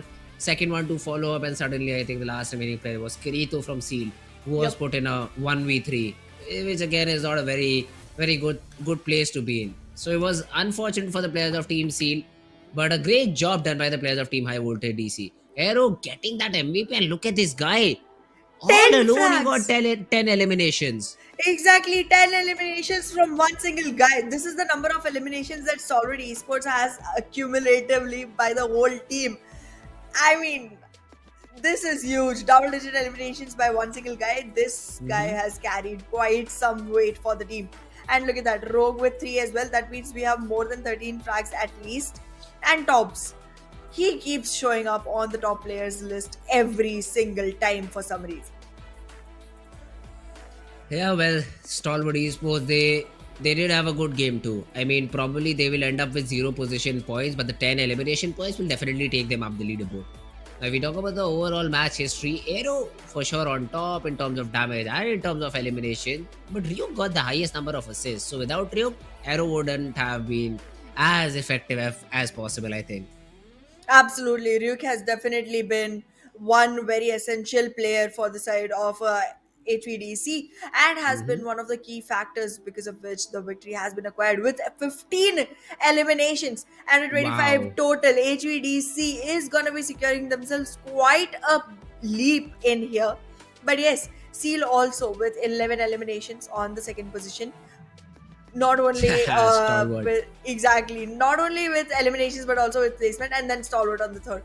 Great game from these 3 teams, but then the way they played, obviously you do not expect the rest of the teams to have enough points in total because they already stole all the eliminations up there, like more than 30 with these 3 teams. Actually, Well, 36. that's where Yeah. That's where we see the other teams like 4MV with 2, Leo with just 2 points to their name, and 4MV not being able to go through a good game over here. That means that the distance between the second team and the third team will be closed down a little bit. I think SKYLIGHTZ, we did not see them, or maybe they were in top 10. I think that's why we did not see them in the second chart. But a good game for them, so that's for sure. That will be an important thing to see. But HVDC, man, this team has been showing one hell of a comeback. Chicken in Erangel, chicken in Miramar, 2 back-to-back chicken dinners. Let's see first of all if they play in the final map of Miramar, and if they do, are they able to topple the tables back once again? Absolutely, there's going to be one big question, and we are going to be finding out the answer to that soon enough. But yes, I am pretty impressed by HVDC the way they have performed, and slightly disappointed because I was calling out their name as my prediction quite sometimes, and those times they did not feel like winning. Other times they're like, yeah, this one you did not call our name, right? So this time let us. I mean, I think Fritz, we have a very consistent, performance from our side as well. No right predictions at all Okay. whatsoever. Yeah, that's a job, right? I mean, if we predict the correct team, what will the audience watch for the game? Exactly. If every time it's me or you getting the correct prediction, they'll be like, yeah, let's close the stream, let's not watch it. We know that these 2 teams, either of these 2 teams is winning. So we have to make bad, and at least that's the reason for me making bad predictions. I already know which team is going to win, but Acha. just for making sure that the audience is hooked, that's why I make wrong prediction. That's my excuse for not giving any right predictions till now. But yes, the game has been fun. The games have been interesting, and now the final map of Miramar for the day. Absolutely, we are going to be walking into the one last match of the day, and it's going to be exciting because, again, as I said earlier, this is midway for the Yes. first week. The day, like once this day is over, things are going to be very hard to pick back up for the teams that are on the bottom, and they will have to give their all in for the coming 2 days to be able to acquire themselves any weekly bonus points that they want, because that's again going to be the initial points for the grand finals. You got to make sure you get good enough points in the weekly bonus, and got to make sure that you make it to the finals as well. Yeah, that's correct. Bonus points. That is something that really has to be in your head for a very long period of time, because that one extra game can really help you over the other teams to, in the grand finals overall. So that's something you'll have to be very careful about. HVDC is one of those teams which are able to, make their way from the bottom of the chart all the way up to top 10, I think. Probably in the top 10 ranking is where HVDC stand right now with the 2 back-to-back chicken dinners. And if they're able to get one more good game, if they play, that's where I'd say HVDC will have a really good game. But yeah, let's jump into the final game of Miramar, and let's see which team this time round is able to rule this particular map. Well, this one has quite a few big guns. We are seeing um, 4MB, obviously. There is stronger FAKELOVE. There is NBeSports as well. And I am having high hopes this time from Raw officials alongside. King of Spades is also going to be one team to keep the eye out for. But then again, the one we were expecting to see is not going to be playing this one. HVDC is sitting this one out. So all they Mhm. have done so far is going to be all that they are going to be able to contribute into the game. But look at the playing path. This time it is weird because people generally do not even go to these regions. I don't see anyone going to La Rila, Minas del Valle, Chumasera. These areas are generally empty. But the ones that are almost acquired are so far away from reach, so far away. Yeah, that's true. These northern cities won't get any love, won't get any players, dropping in. So that'll be a little bit difficult for the teams who usually went to like Campo Militar, Terra Bronchites, say Mabetex or the team previous time, which literally routed three cities with just two players, Torre Amada, Campo Militar, and Tierra Bronca, and also were scattering around Cruz de Val. So basically, a player for every city. Somehow they were allowed to do that. But yeah, this time around, that won't be the case. Los Leones, I think, is the choice of their city. The zone has literally gone opposite of where the plane path was. Now teams like KS, King of Space, they will have to be the ones who have to rotate very early to get inside the zone. Yup, let's see how this goes forward because this zone is going to be quite hard to reach for the teams that did choose to go to the unexpected positions. 4MV is still looking like they are not going to be that far away, but around them are DE Venom, who are going to have quite a lot of run to go forward with. King of Spades is way too far away, and for them, all the way from Trailer Park, making it into water treatment is going to be pretty difficult. And even going to water treatment is going to be not the best choice because, again, look at the players that are around. These teams are going to be acquiring the edges of the circle, and it's going to be difficult to enter in. However, there's very little part of the circle that is into the water area, and that's not going to be that much of a problem. But then again, the real estate is going to be acquired towards the edges.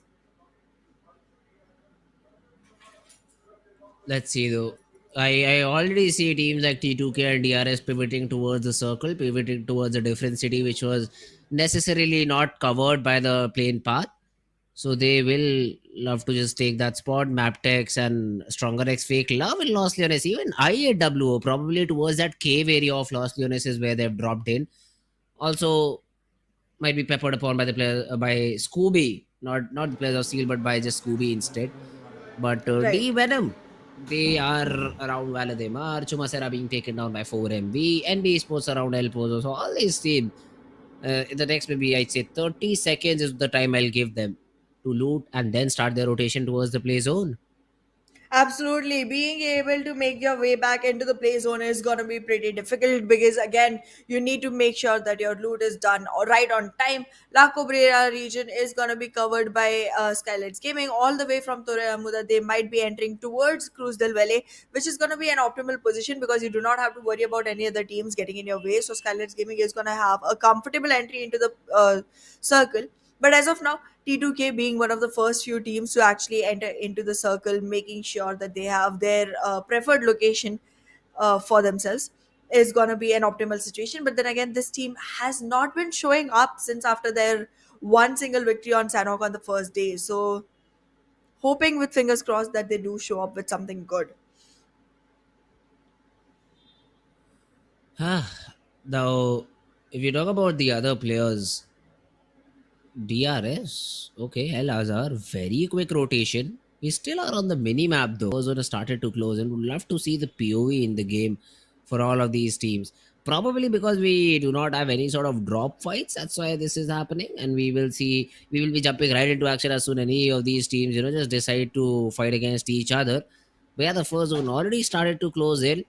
Now let's see how the rotation start because I already see Deathstorm has a vehicle probably picking up his teammate and will use the Montañevo highway all the way towards Hacienda del Petron and then towards maybe Cruz de Val. Whereas the other two players of KS, they are taking the La Cobriara highway. Just maybe will take a right cut after Oasis if that makes sense. There's a small slip road that is leading towards Hacienda del Petron. And that's where the players of Team King of Space might want to meet out. They'll have a lot of trouble in the way though because I do see DEADEYES guys, JMEX, even ISC sharing the same road. NBeSports also would love to take some shots if they do see the vehicle rotating. So all of these things have to be considered. yeah, man, let's see what's the decision that will be made by the players of Team King of Spades. Exactly. For them, the situation really does not look any good. But yeah, they are trying to go from towards El Pozo towards Trailer Park, and a very large rotation for the side of King of Spades team.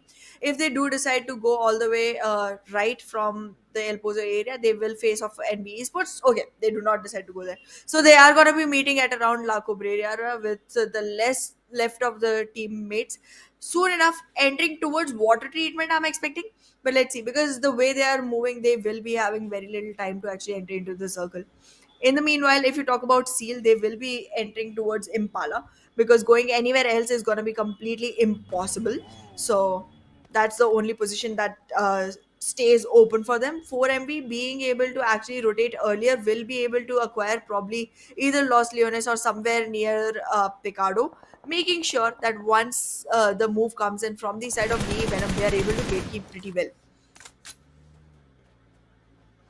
Ooh, now though, if we talk about T2K, I mean, Ray, XMPL, Turu, Love, all these teams, players from T2K, they'll just be around this particular city. Maybe XMPL has a higher angle. He'll try to take some shots, damage a few players around him nearby. But yeah, in the next 1 minute and 50 seconds, we'll get a clearer idea about how all these teams, want to play this game. But hey, we have the overall ranking, live overall ranking over here. Now let's have a look. NB Sports 15 points away. 4MV 110 still sitting out on top, no problem whatsoever. Also have the highest number of frags, by the way, 77 overall. SKYLIGHTZ Gaming a little bit far away. King of Spades though, that's the team I was looking for. Now they have 68 points. Need a little bit more to just climb up the leaderboard. Well, let's see. I am hoping for Raw officials also to actually go ahead and perform well, because they are consistent, but they are not able to find themselves the right footing just yet. I'm hoping for them to acquire at least a couple of chickens going forward, so that they can find themselves in better positions, because this team is definitely not doing bad, but then again, still not showing up on the best positions just yet. So that's going to be another team that I want to see succeed soon enough. But yeah, in the meanwhile, with okay, we're seeing the points as well right now here for every single team. Alrighty, great, Hmm. great So, game for MB. Yeah, I mean, till now, really, no one has got a frag, so that's something I'm concerned about. And now, 4MV know that someone has been on this road previously, because they just saw a true. vehicle with, first of all, the skin and parked in a very weird way. So they'll have to be careful about their rotation. They have to be careful about the compound that they have, and they've already spotted down the players of Team STRFL. So that's something that they will maybe try to exploit. But yeah, for now, STFL, they have a safe compound, and even though if 4MV shoot and get one knock, till the time they reach this particular spot, I think the revival will be facilitated, and now STFL will make sure to not peak that angle again. Let's see. Let's see. Yeah, 4MV currently still busy trying to find themselves the right position for themselves. But then again, on Miramar, I do expect at least someone to be carrying around a sniper and making sure that they, have their sight set on anyone that is visible, and just pick them off. But I'm not seeing the same trouble coming in for the side of 4MV just yet. And with the nitro boosters on and the flap opened up, a huge run coming in for some teams that are still trying to look for the position. But 4MV attackers, you attackers, what are you doing? These bears, they were already on their way somewhere else, just found a couple of players, dropped Uh, out. They were like, let's just detour. And what kind of detour is it? The kill spree detour. You're just going on trying to make eliminations, get finish points. All right, guys, all right. I mean, at the end, it's all well and good for 4MV, right? They just get True. one frag for free. They're like, yeah, thank you guys. You're so lovely. And T2K have already lost a player early on. Now, again, if we look at the overall standings, if you can get a look at that, I mean, 4MV have been put in a very no, sorry, T2K have been put in a very difficult spot. Day number one ends, you're on the third position. Day number two ends, you're on the seventh position. Or day number three, do you even fall after that, or do you still are able to maintain at least top five? Is where I want to see T2K. That hasn't been the I case don't for now, think. though. That's the biggest. Yeah. That's the biggest thing.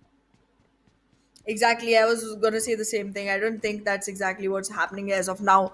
But yeah, in the meanwhile, 4MV, I mean, people might be thinking we're taking their name way too many times, but then again, they're doing as many miraculous things. I cannot help it. They're just topping the leaderboard, and that is for a reason. They're consistent and they're great at the same time. How do you fight that? Like, okay, yeah, they have a couple of games where they have only 2 points, but then they have games where they have 30 points, and that is also not less. So, cannot really, battle that out. But yet, NBeSports is one team that I really want to watch out in this game. I want to see if they will be able to topple 4MV, because that's one thing I am keeping my eyes out for. 4MV did not have a great game the last time, and neither did NBeSports. The game that was missed by each other's opponents was going bad for themselves as well. So now is the time when they can actually cover up for the distance that has been, stagnant for such a long time. And it's not that huge of a distance. I think it's hardly 15 points, if I'm not wrong. Actually, it's 14. Yeah. So 14 points is not going to be that difficult if you Mm-hmm. win. So I'm wanting to see NBE Sports take this one. No, that's a big if, nah. That's a problem. If you win. Now, winning is something that Yes. NBA Sports hasn't been doing for a very long period of time.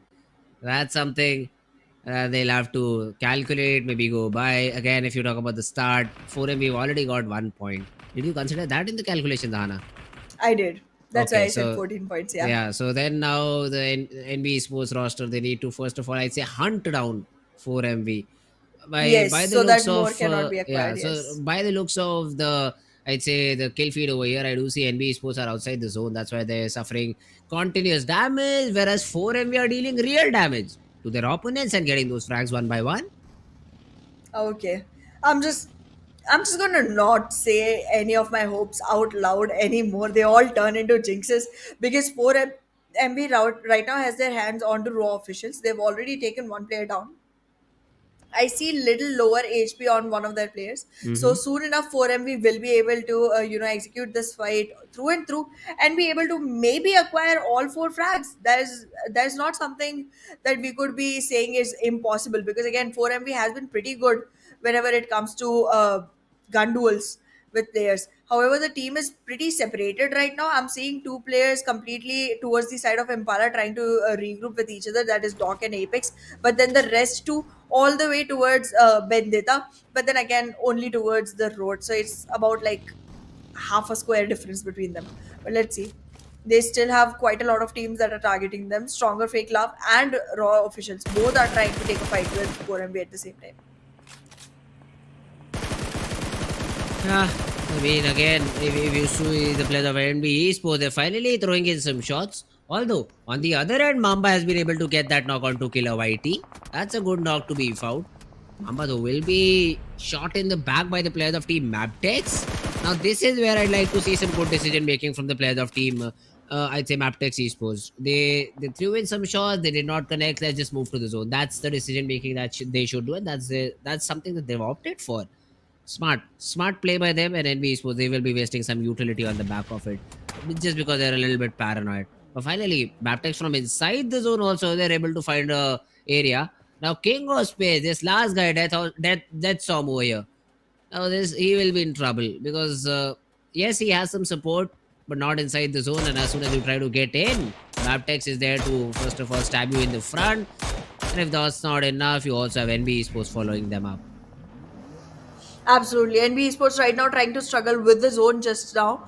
But the moment they enter in, Mabetex might have a better opportunity to result this fight into, because there is vulnerability situation that's already on the face of NB Esports as of now. And King of Spades, Deathstorm, pretty sneaky, buddy. Pretty sneaky, but then still does not take the fight and is gonna be falling back because he's alone as of now.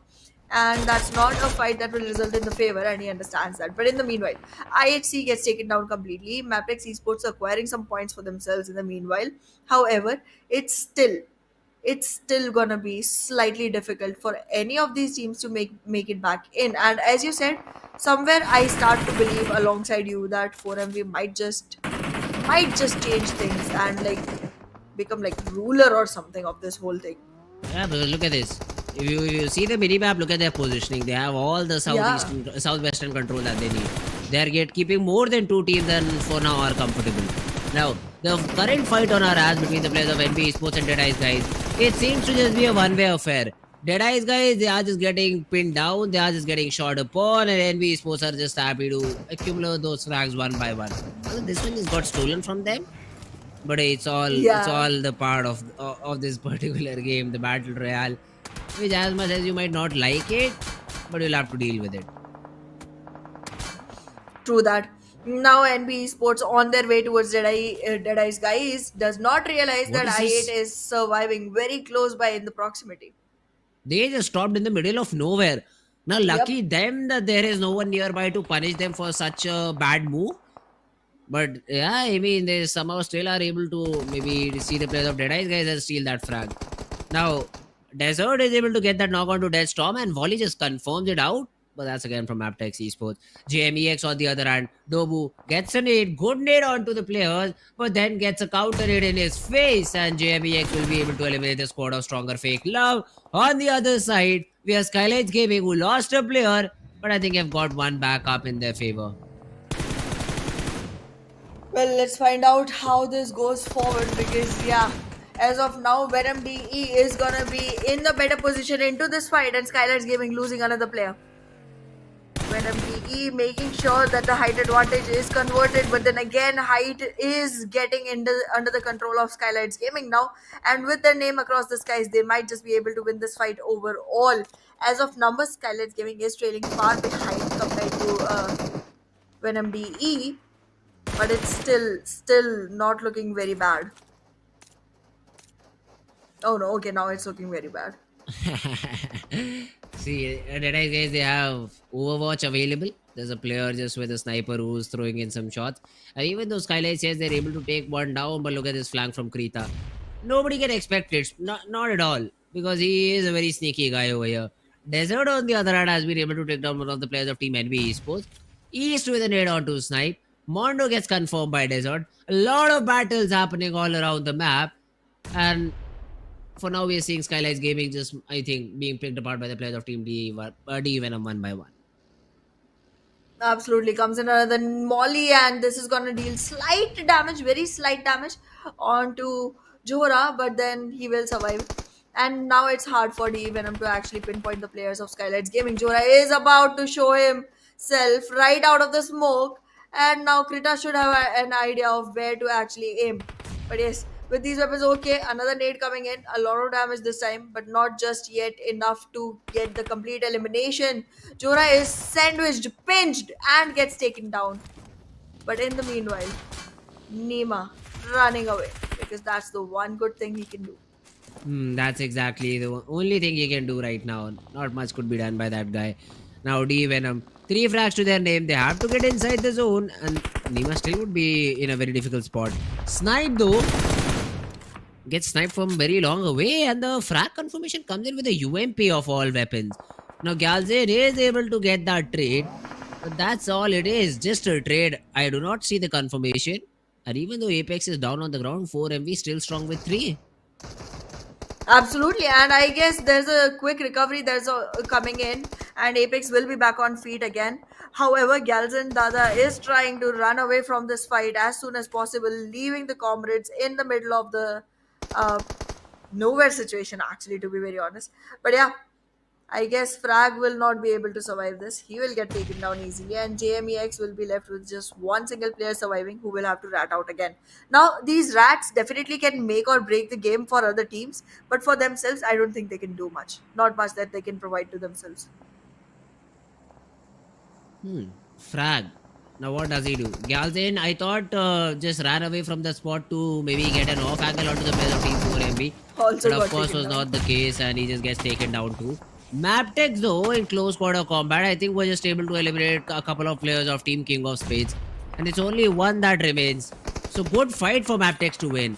Because that will not only give them space, that will also give them the initial points that they needed to step their game up.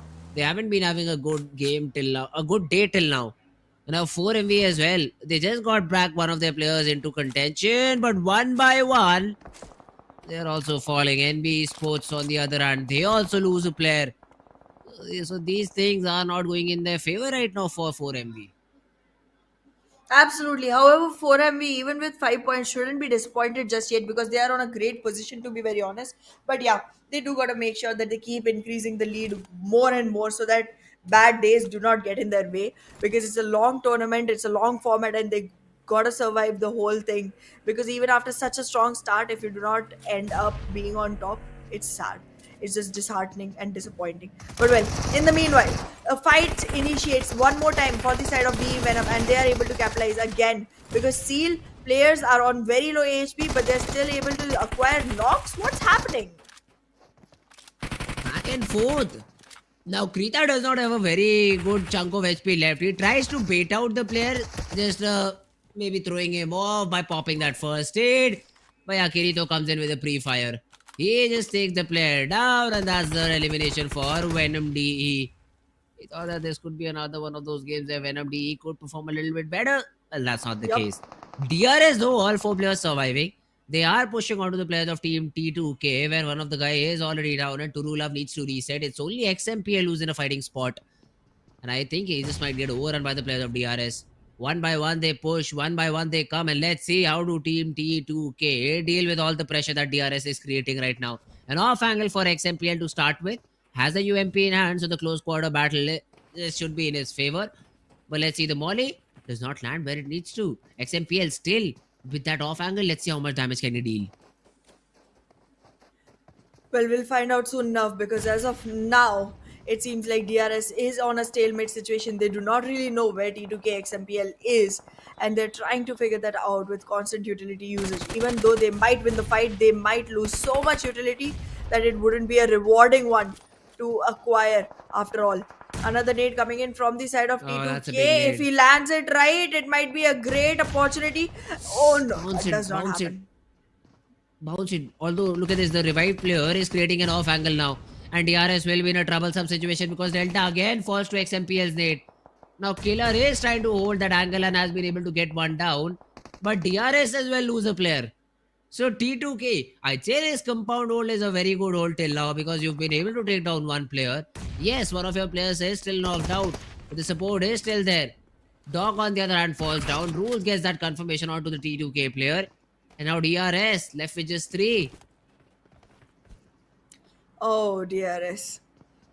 This is going to be a hard fight because DRS is fighting off against two players and T2K is not going to be able to move out of here. DRS again getting one after the other on a better situation onto the footing, and with that trying to walk in with all their utility packed up and ready to blow. But yes, it is gonna be hard to walk back into the compound because the compound is completely fortified by T2K players, and it's gonna be hard to find out where they exactly are. Without intel, entering is gonna be calling your own death upon yourself. So I guess this demise is gonna be avoided by staying outside the compound and waiting for the circle to push the T2K players out. Well, once again, it's a hard stop for some reason. I really do not understand why these teams, after having such a good advantage, decide to stop. What's the harm in trading in a 4v3 battle? I mean, only if you pushed in on T2K on time DRS, you could have had all your 4 players standing. Not making this decision has definitely punched him back in the face. Now, Mabetex, if we talk about them, all 4 guys still standing. They have sort of an angle onto 2 of their opponents, I'd say. And they are taking some shots. Although, when I look at the feed right now, I see 4MB with just 1. Just 2 minutes ago, they had all 4 players standing and they were firing on all cylinders. They were getting those frags. But suddenly, after the zone shift, they were not able to recuperate and are just left with just 1 player. This could be an opening for, I thought NBeSports, but they're already eliminated. So, yeah, well, 4MB will still retain their top spot. Well, we'll definitely see that happen. But yeah, in the meanwhile, with those 6 points and placement points as well coming in now for 4MB, it's going to be a great start for them. In the first week, I'm pretty sure this team is going to have great numbers for themselves and a huge lead. But well, in the meanwhile, I8. This team has been struggling for a really long time, but this one seems a fight that they can win. So ASL might just be taken down completely, and with those knocks coming in, we can see I8 finally acquire themselves something, and that something right now is gonna be 8 frag points. Not bad at all. IAWO for a team who's on the bottom of the leaderboard, that's a good game. Now, meanwhile, 4MV, the last remaining representative, also falls, and with that, 4MV will be eliminated. King of Spades also has Mamba surviving. He's the only guy who can get some position points from here on. Leo has that M4, wants to take some shots, has a very cheeky angle too. I mean, as soon as he pros down, literally nobody can shoot him down from somewhere below. DRS Gyante on the other hand falls, and Mabetex Desert will be able to secure that frag. Mabetex Esports just abusing the good position that they have over here, Hana. Yep, and right now it seems like Mabetex Esports might just be able to put themselves in a one good game after 3 bad days, let's say. But yeah, DRS, the moment they get out of here, will be in the process of Mabetex, and that is something that will be abused by Desert. And he is able to deal a lot of damage, but not converted into a frag just yet, and Port coming in to help that out. Now, with this frag already on hand, whenever the revival comes in for the DRS player from the side of rules, that will be another conversion. But in meanwhile, look at King of Spades, Mamba. Beautiful. Abusing the holding. position he has. Yeah, he's just Yep. holding his angle and just gathering anything that he can. He just does not want to go empty-handed from this game. Now maybe Jiro just closes in the distance and gets all the frags he needs and eliminates Mamba from this particular position. But this hill, he is beautifully playing around it. Some nades as well to follow up. Leo though gets a knockout to the player of I8WO. Ufis is down on the ground. He just might get taken down completely because Leo is not leaving him alone. Now Desert probably falls back and Mabetex do not disturb Mamba in this position. And considering the position Mamba has, he really does not need to move away from this location until and unless a nade comes his way. Yup, it's gonna be really Never mind. sad, and there it is, the sad demise. Mabetex Esports is just looking like they are a completely different team today. They're a completely different team. But well, right now it is DRS, Seal, IAW, and Mabetex. These four teams, none of them have a very great position or a great start. Seal and DRS don't even seem like they are going to be winning one. So we are going to be seeing a completely new team on the boards today. It's either going to be IAW or Mabetex. I'm hoping Well, for it to be Mabetex. we Though, were talking because about the extra teams points. on the Yeah. bottom of the leaderboard or the middle Yep. to step up, and that's what has happened exactly today. That has been the storyline. Now Mabetex and an I8 fight that we hoped for. Leo gets one, and the good thing is he falls back. Domain completely picked off. Octopus, one of his hands, or I'd say one of his tentacles, has been taken care of by Leo in this position, and it all falls down to Viper and Woofiz. Now these two players cannot do much about the position that they are in because Mabetex just have the better area, just have better map control. The only thing they can make sure is to get at least a top 2 finish instead of being eliminated on the 4th spot. Exactly, but right now Woofus is also taken down, and now it's Viper alone.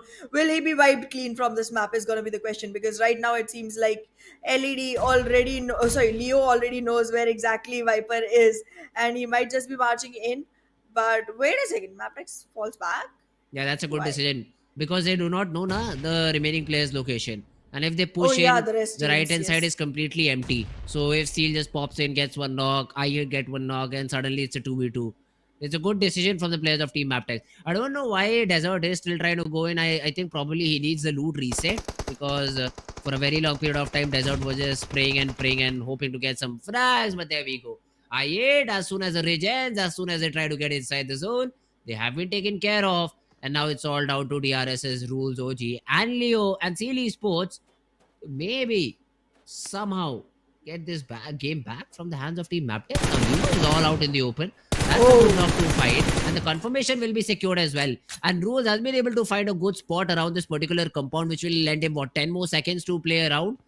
Now Wally, if he's able to cut this angle off from Rules, it could be a good game, but yeah, that won't happen because Soulless from the other hand will third party, and a nade from Mabetex will connect on to Kirito. So it's all down to Soulless in a 1v3. The push comes in, the nades are landing, possession known, but still Soulless is able to get that one knock onto Wally. Confirms the frag to get some more points. but he is still not very far away from a chicken and it being cooked. Desert, if he just lands it perfectly, it could be the end of the game.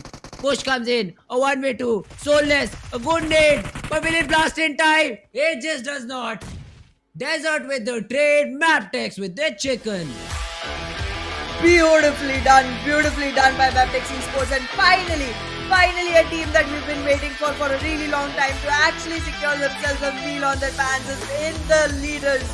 They have finally secured the chicken dinners that they've been waiting for since day one, right on to the third day, and I'm hoping to see this team continue with the momentum that they've built right now.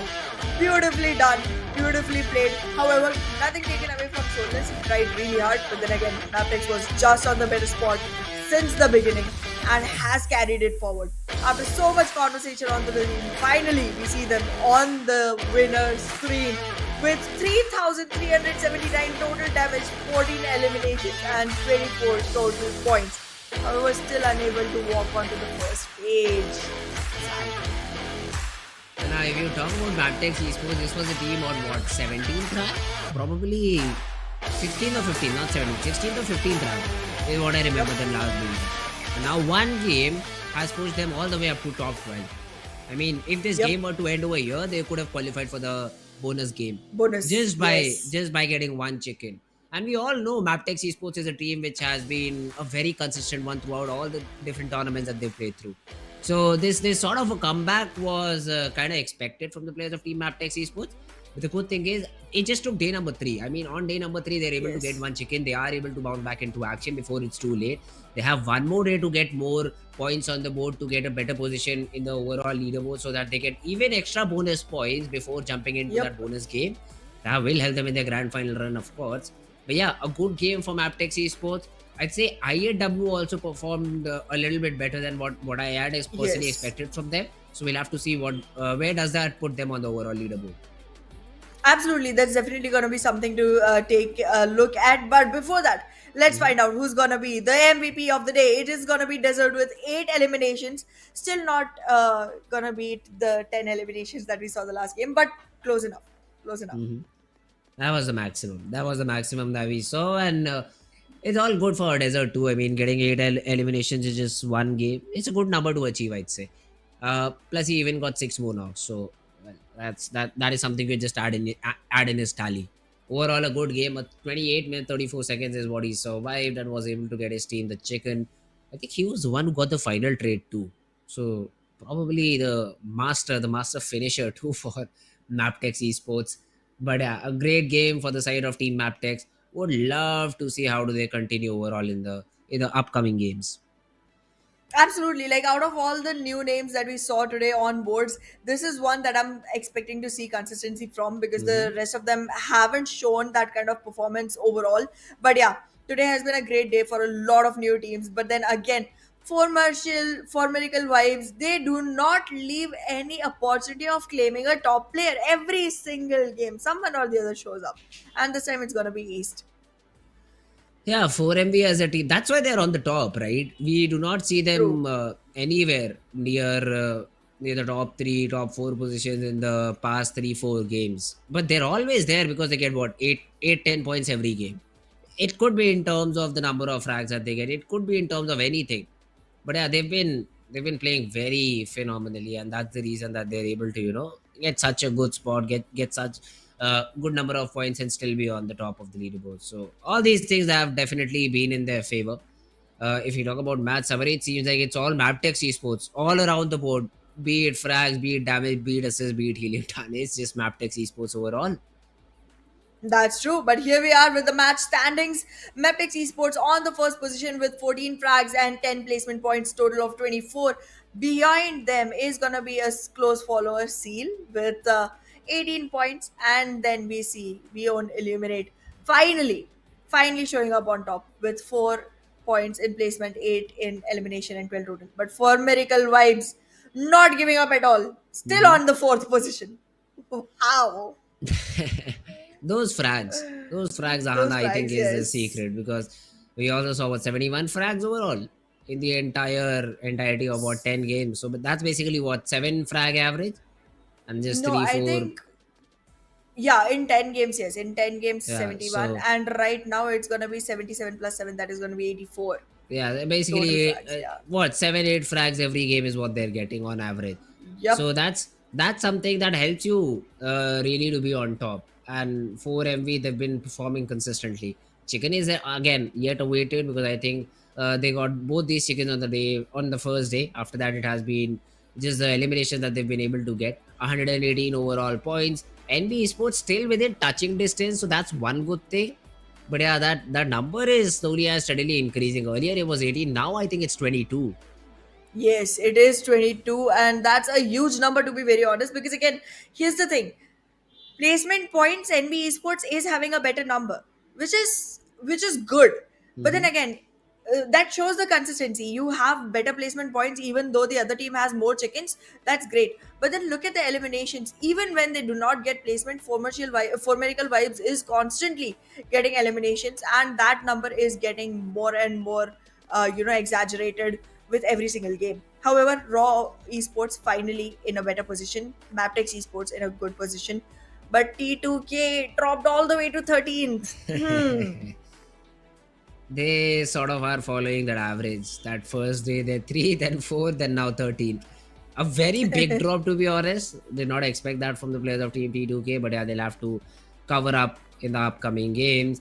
The teams who are, I'd say, in a little bit of a trouble, Venom, DE, Vion, Illuminate, these teams will have to be very careful, and teams below them too. But yes, now that race for MVP is still going on. But I'm not surprised to see the players of 4MV just signing. It's just like all the players of 4MV except for one. I just don't see Baron in the list. But it's similar to what I saw in the previous season. I mean, it was Stalwart Esports, the other two players are from Stalwart Esports, and we always had three players from 4MV. This time around, it's Zero from HVDC and No Fear from SKYLIGHTZ Gaming. Exactly, and they both have acquired great frags today itself. Like No Fear had about 8 or 10 today, and Aero Mhm. had the same number, like 10 today.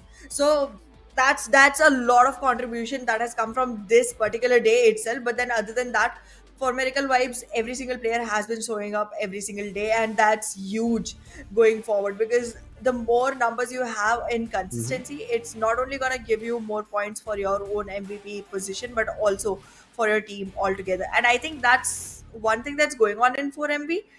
These players are Yes. competing against each other for the MVP situation, and that's Yeah. putting big numbers on their board every single time, even if they don't have a good position. So they're basically like, bro, I know our team will Yes. win the overall season. We will get $9,500 for ourselves, but that $1,000 is mine. That thousand, no, Doc says no, it's Yes. mine. So he says no, it's mine. So basically, they're just competing between. And Baron is like, guys, I'm also there. I'm also very close to you guys because we have what 84 frags, and between you, you have 65, 67 frags. I'm also there on the list, a little bit far, just a little bit far away. Give me one good game, I'll also be there on top. That's what 4MV Soon is, enough. just fighting amongst each other. But yeah, this has been the storyline, not for just this season, not for just the previous season, for the past three seasons that I've been following, and I don't know before that. But yeah, the past 3 seasons, it's always 4MV domination in this entire region. I mean, I completely agree on that, and I feel like this is definitely going to be one of the teams that we see Hmm. being like best performing overall. In the first week itself, the colors they've shown is amazing. However, Yes. I'm not expecting 4MV to be in a dip at all, but I'm Hmm. definitely expecting other teams to show up on the occasion soon enough as well. Specifically, NBeSports, Stalwart Esports, and then soon enough, Mabetex Esports as well. Yeah, well, that was about it, guys. I think you guys have definitely enjoyed day number 3, but we will be back with day number 4 tomorrow. Stay tuned. We will be back tomorrow at the same time, at the same place. Till then, take care. Bye bye, and see you soon.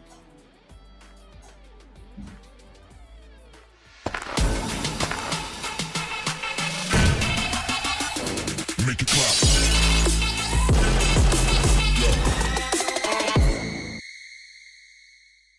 PUBG Mobile version 2.7 will be available soon. Let's take a look at all the new content. The long-awaited Dragon Ball Super collaboration is officially here. We'll be bringing you 2 new game modes for this collaboration: Dragon Ball Super themed mode and Battle Royale Dragon Ball Super. Dragon Ball Super themed mode will be available in Erangel, Livik, and Sanhok. In this mode, we've incorporated Dragon Ball elements into the classic Battle Royale gameplay. All players will embark on a journey to find the Dragon Balls to summon Shenron. Collect the Dragon Balls scattered throughout the map.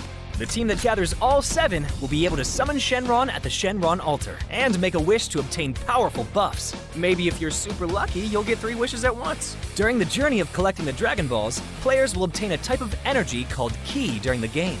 Players can use Ki to unleash famous Dragon Ball moves. Players can obtain the Kamehameha by picking it up. It equips to the pistol slot. After charging, it will release a continuous high-damage beam.